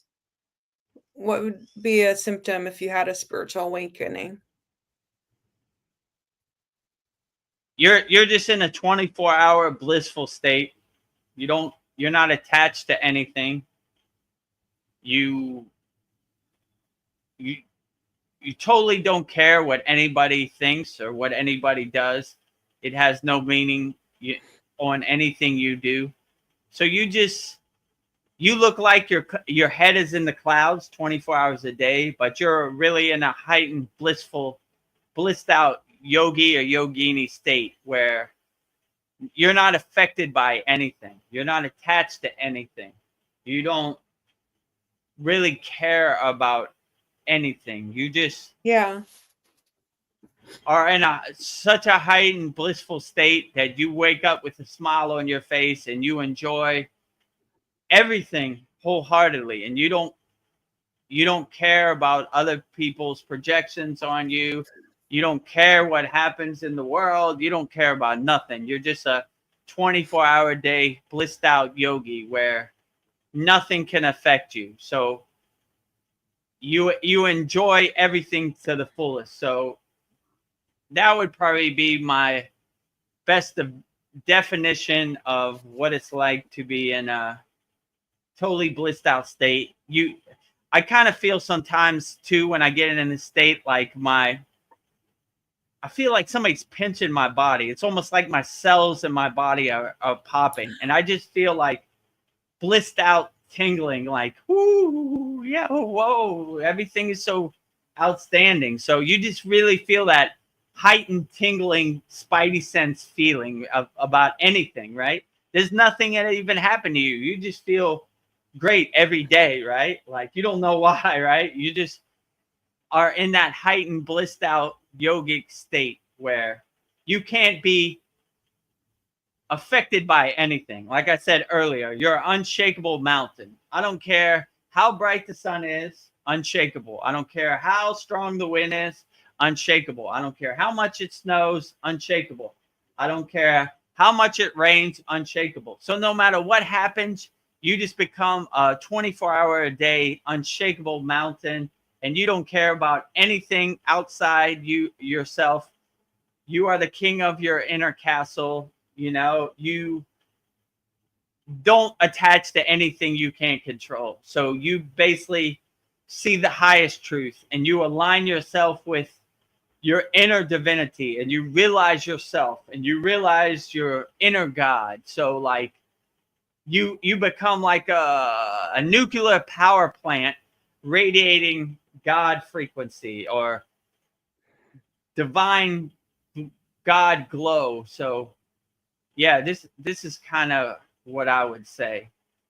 But it's an ongoing process. If you don't reach this state, it doesn't mean that you're not. It's just a subtle process that happens over time from you doing your kriyas and your yoga practice. But I wish for everybody to attain this higher state of bliss and enlightenment and samadhi and self-realization, God realization, Satchinanda, absolute being, absolute bliss, absolute consciousness. Satchinanda, right? The ultimate goal of Kriya Yoga. So like an overall absolute being, right? An overall oneness, which is truly blissful when I think about it right now, you know? Yeah, I'm finding like the less I need, the freer I am. Like the less True. things I just need, I don't need these outside things. I feel more free. Like, Yeah, that's why one of the highest paths is a Gauri path or the sannyasi path. They're renunciates. They don't care about nothing. You know, they don't have no attachments. They don't have no materialism. They're mala beads and the clothes on their back, you know? So that's all they have. And that's all they need. It's a spiritually liberating thing to have that state of mind. So I agree with you. You obtain moksha very faster when you have no attachments, right? So you have no suffering, you have no attachments, you have no fear of loss, you don't care about nothing. You're just a free bird, totally liberated, you know? I mean, it has its own challenges. You don't know where your next meal is going to come from, but you're very liberated, you know? You're You don't free. know where you're going to take shelter, but, you know, you're free. Yeah. You're free to make your own choices or go where you want. You don't have no obligations or nothing to hold you back. You do whatever you want. You go wherever you want. But that path has its challenges too, you know? Yeah. I don't know if this is a symptom or if this is something you've ever experienced. I was doing the bija sounds this morning, and I just did one of each one. I just did it loud. So it like echoed through my body, and like I felt like my body getting hot. Like I put my hand on my heart, and it like about burned my hand. I felt like each chakra was really hot. Has that ever happened to you? Yeah, definitely, for sure. But that's a good sign that you're cultivating your inner energy, and you're enhancing your inner energy, and it's responding to the bija mantras, and it's lighting your stoplight up, right? You know, it's every floor on the elevator is lighting up, so it's okay. It's rising the energy, you know, it's heating it up. And if that energy collects in your heart chakra, I like my guru used to say, it's like the pond of bliss, or Amrita, or, you know, like the divine nectar, right? So you're boiling your your inner water, right? You know, you're heating it up. It's reacting to, you know, the heart chakra. So yeah, that is a beautiful thing, you know. Like, I mean, if it gets uncomfortable or it feels too overwhelming, I would stop. But I look for these confirmations as beautiful gifts on the spiritual path, you know. So when I do feel this, or I do feel like super heat, then I'm like, yeah, I'm on the right track. But, you know, living in a hot climate, a tropical climate like Thailand, it's not beneficial to superheat your body. Your body's already hot, you know. So like, yeah, like, you know, these techniques like Kalapabati and Bhastrika pranayama, they really heat your body. But everywhere in India is super hot besides the Himalayan mountains. So it wouldn't be too much need for Bhastrika unless you're in the Himalayan mountains. So yeah, but it's good to know that, like, I'm on the right track. I'm on the right path, because my chakras, they are activating. They're heating up. You know, like I look at it. Some people like to look at the chakras as like a spinning wheel, right? A spinning colored wheel. So if it's really getting hot, that means it's super spinning, right? It's reacting, super reaction to whatever you're doing. So that's a good thing, because you're generating friction and heat, you know, like the wheel is going, yeah, right? So it's super activating. So that's a good thing. But if it starts to feel uncomfortable, or you start to feel lightheaded, I would just discontinue it. But it's good to get a glimpse of what the possibilities are, even if you say the bija mantra one time, right? Yeah. So if you feel super heat one time, I wouldn't go 16 times unless you wanted to, you know? So I'll let you use your own discernment or your own discrimination. But it's a good glimpse of what the possibilities are if you do your inner work. So that's what I would definitely say. Okay. Yeah, let me stretch my feet. Yes. How long have we been on here now? 3 hours and 26 minutes. I don't know. I think we'll start wrapping it up, because I'm hitting a wall. I've been up since 3 o'clock this morning. Okay, yeah. We need to get that rest, right? Yeah. I've been burning the candle on both ends myself, right? Like I don't know, but these go on. Go ahead. Oh, I was just saying, I'm feeling delirious. It's like this. It's kind of like I'm on a high right now. It's kind of hard to stop, but yeah. But yeah, it's been a long day for you too. Yeah, I've been burning the candle on both ends. A lot of Babaji quotes, edits, a lot of Satsang, soul talk edits, a lot of stuff. So when it gets like midnight my time, I'm almost totally exhausted. So much to do, not enough time. There's not enough time in the day for all this Kriya yoga wisdom and knowledge and videos and over and over and over. Babaji, clear the path. Babaji, clear the path. Give me 10 more minutes of energy so I don't fall sleep in my chair like normally. Mariana has a question for you. She says, are the Agoris like wanderers? Yeah. Yeah, but pretty much all the sannyasis are wanderers, or all the sadhus are wanderers. So you'll see them wandering around, just walking around. So agoris are wanderers, sannyasis are wanderers, sadhus are wanderers, yogis are wanderers. So, I mean, pretty much everybody on the spiritual path in India are wanderers. I mean, in my case, we would just walk around. We had no plan. We didn't know where we're going. We're just walking around. So it's a spiritual birthright being a yogi to wander around. What they call it in Australia, like walkabout. Yeah. So we walk about all around India, you know. We don't know where we're going. We're walking around, you know. So we're all wanderers. So like I said before, where I felt like we were like Peter. What do they call it? What's the guy with the flute? The Peter Piper. I think Piper. Pied Piper. Yeah. Yeah. So the Pied Piper. We just walk around and we collect agoris. We collect lamas. We collect sadhus. We collect swamis. We collect Buddhists. We collect monks. We collect everybody. So we're just wandering around. I don't even know where we're going. We're just walking around, and so basically everybody in the spiritual tradition in India is just kind of wandering around. Even like the Kumbh Mela is a big wandering, walking around, looking at different yogis. They look at you walking around. So it's a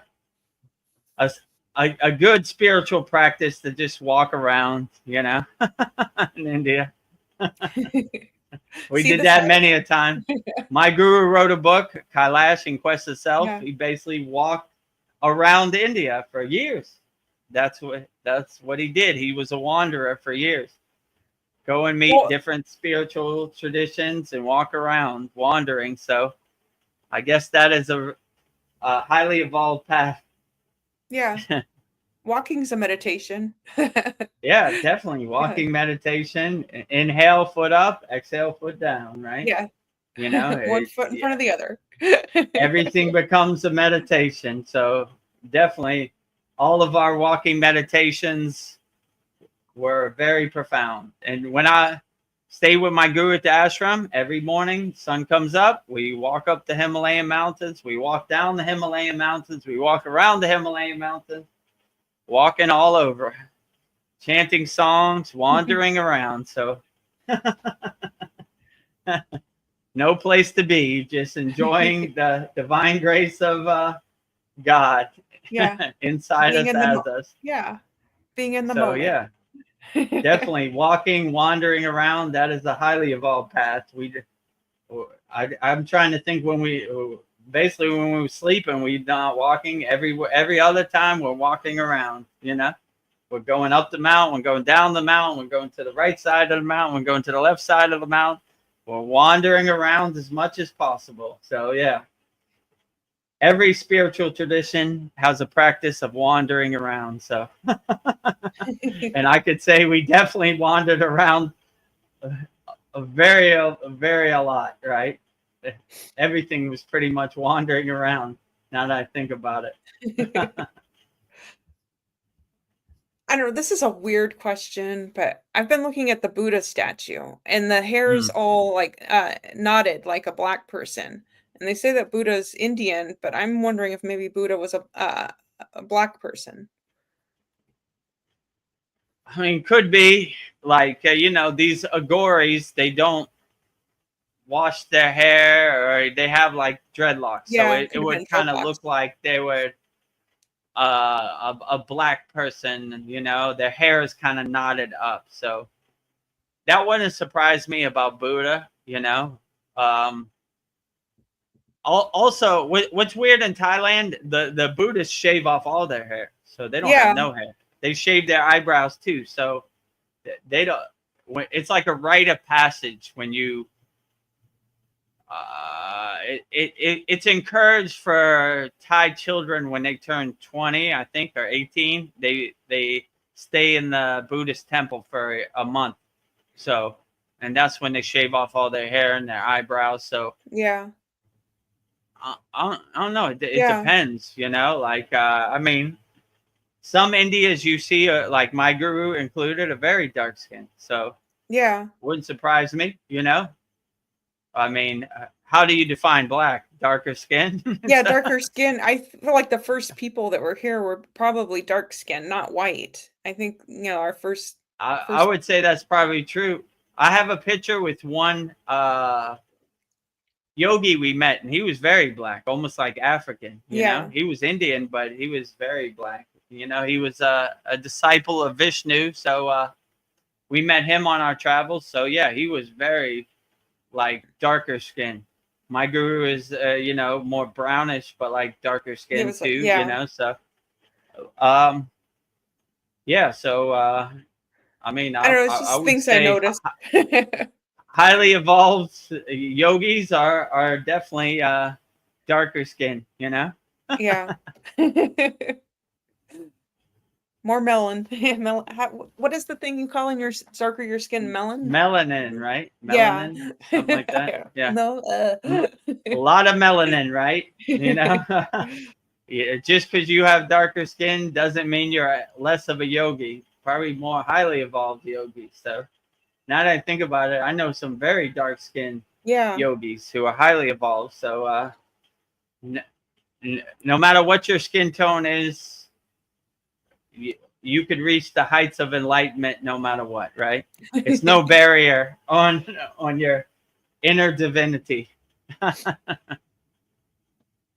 Well, I was looking at questions I asked you a year ago, so I think I'll ask you my last question.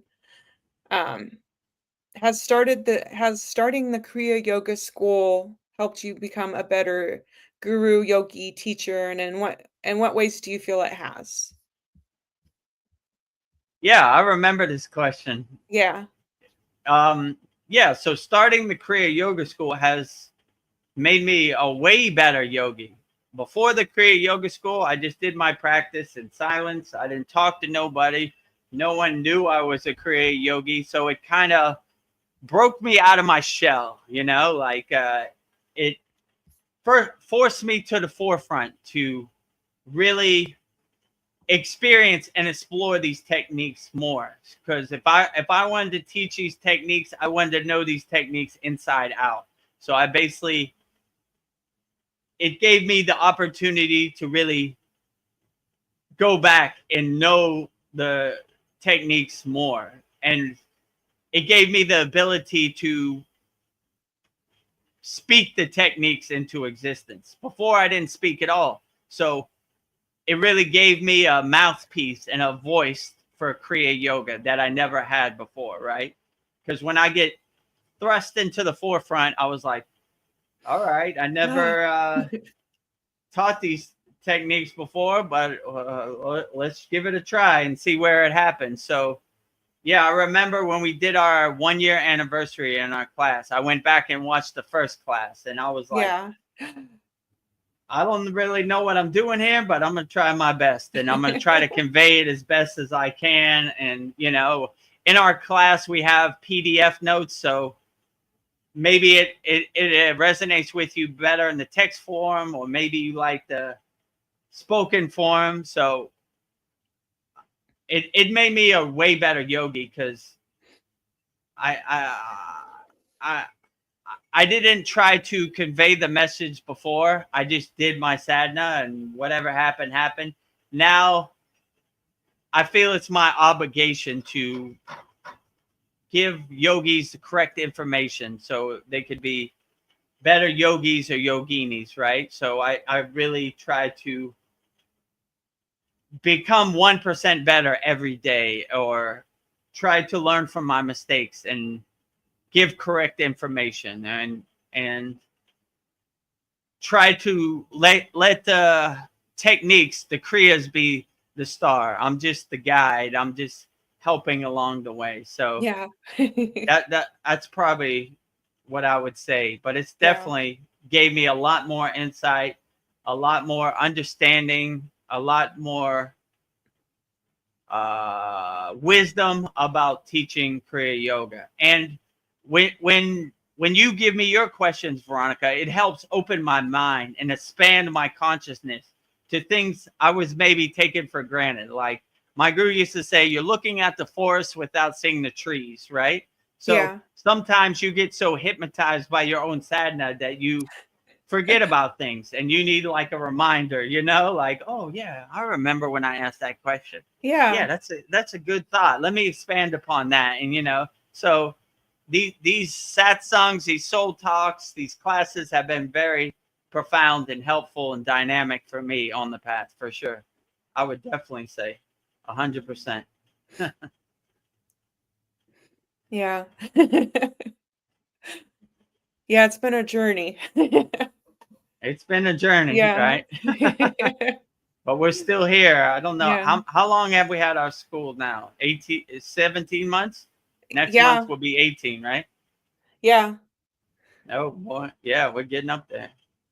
You know, I know it's hard to, it feels like just yesterday. it's almost, I mean, it can be 2 Like years soon. yeah. And then this will be our 75th class this week. And then we'll have a super big celebration on our 100th class Yeah. sometime next year. So if you want to be a part of the festivities, join the Kriya Yoga Masterclass.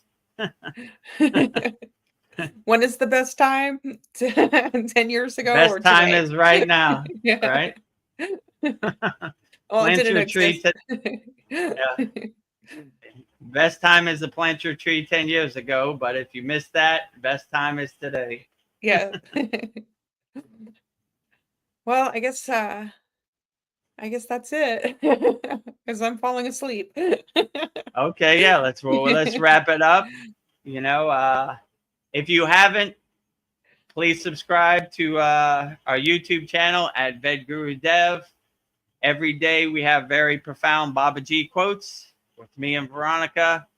Every day we have very profound soul talks and satsang edits with me and Veronica also. Yes.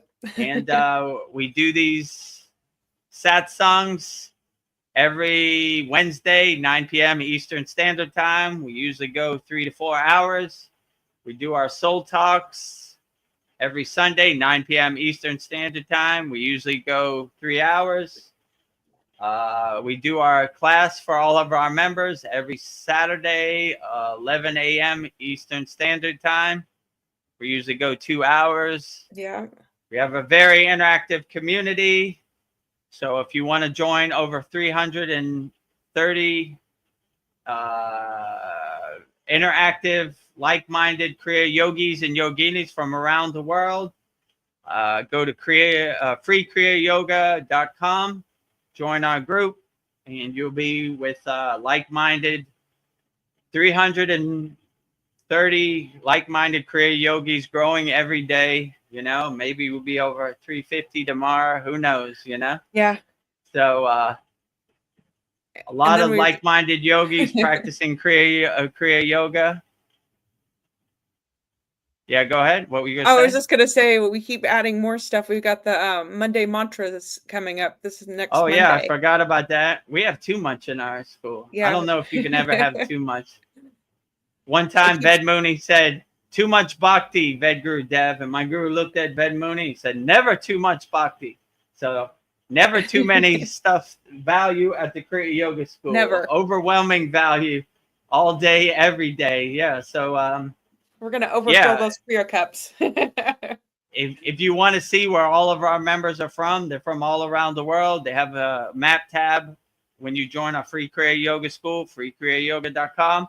Click on it and you'll see location markers from all of our members all around the world. But yeah, we have members from every continent except Antarctica. Maybe one day we'll get somebody from Antarctica, but I think we have from everywhere else, if I'm not mistaken.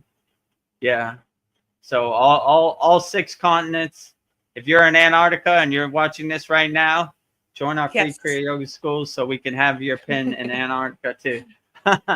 And yeah, if you like the value and you like what we're giving, and we have a very interactive community with thousands of videos. Cal posts like 30 videos a day. hard to keep up with that too. So Yeah.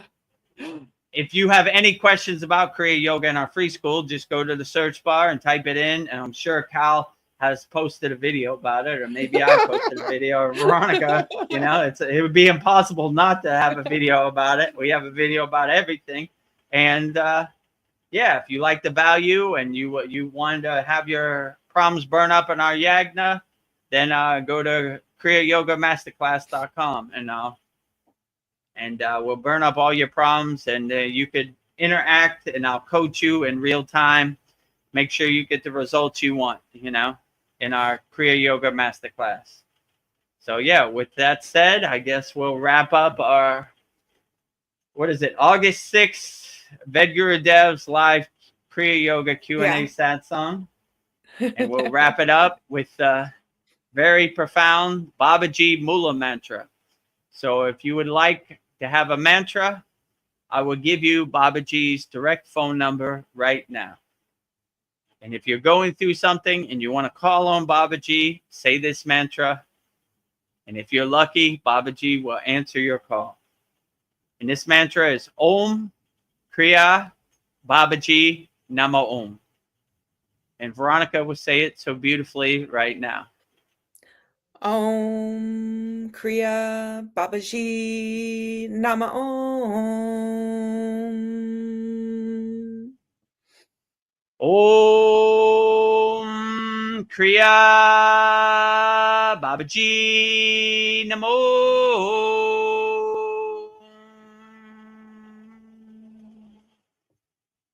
And lastly, we will say the Shanti Universal Peace Mantra, saying peace and love to all people all around the world. And Veronica will say it so beautifully right now. Om Shanti Shanti Shanti Shalom Sat Nam Sadhu Tao Spirit Swami Kami Amen Amen Umen Selah Home Om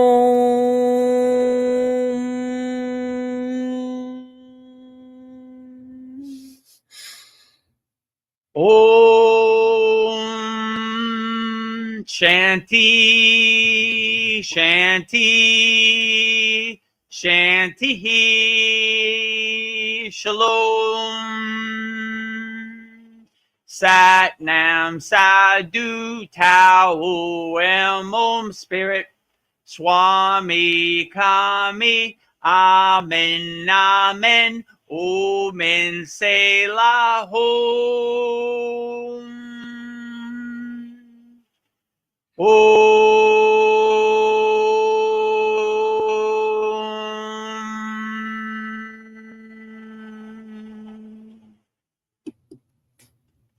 Are you feeling spiritually lost? Like you've tried everything, YouTube videos, online courses, even meditation apps, but still something is missing? Wondering, is this all there is? The world is loud and chaotic, and your soul is overwhelmed, craving inner peace, but you can't find your way back to yourself. This is exactly why I created the Kriya Yoga Masterclass and my proven soul coaching system to help people just like you. This isn't a video you watch and forget. It's a daily spiritual lifeline that brings you back to your soul. So if you're done feeling lost and you're ready to start transforming, then come join us. This is more than a course. This is your lifeline. Go to kriyayogamasterclass.com.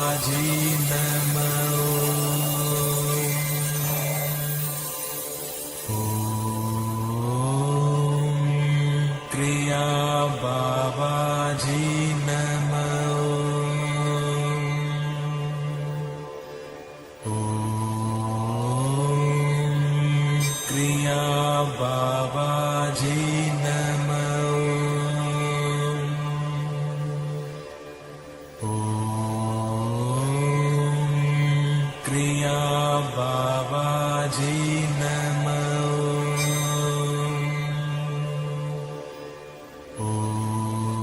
ओम क्रिया बाबा जी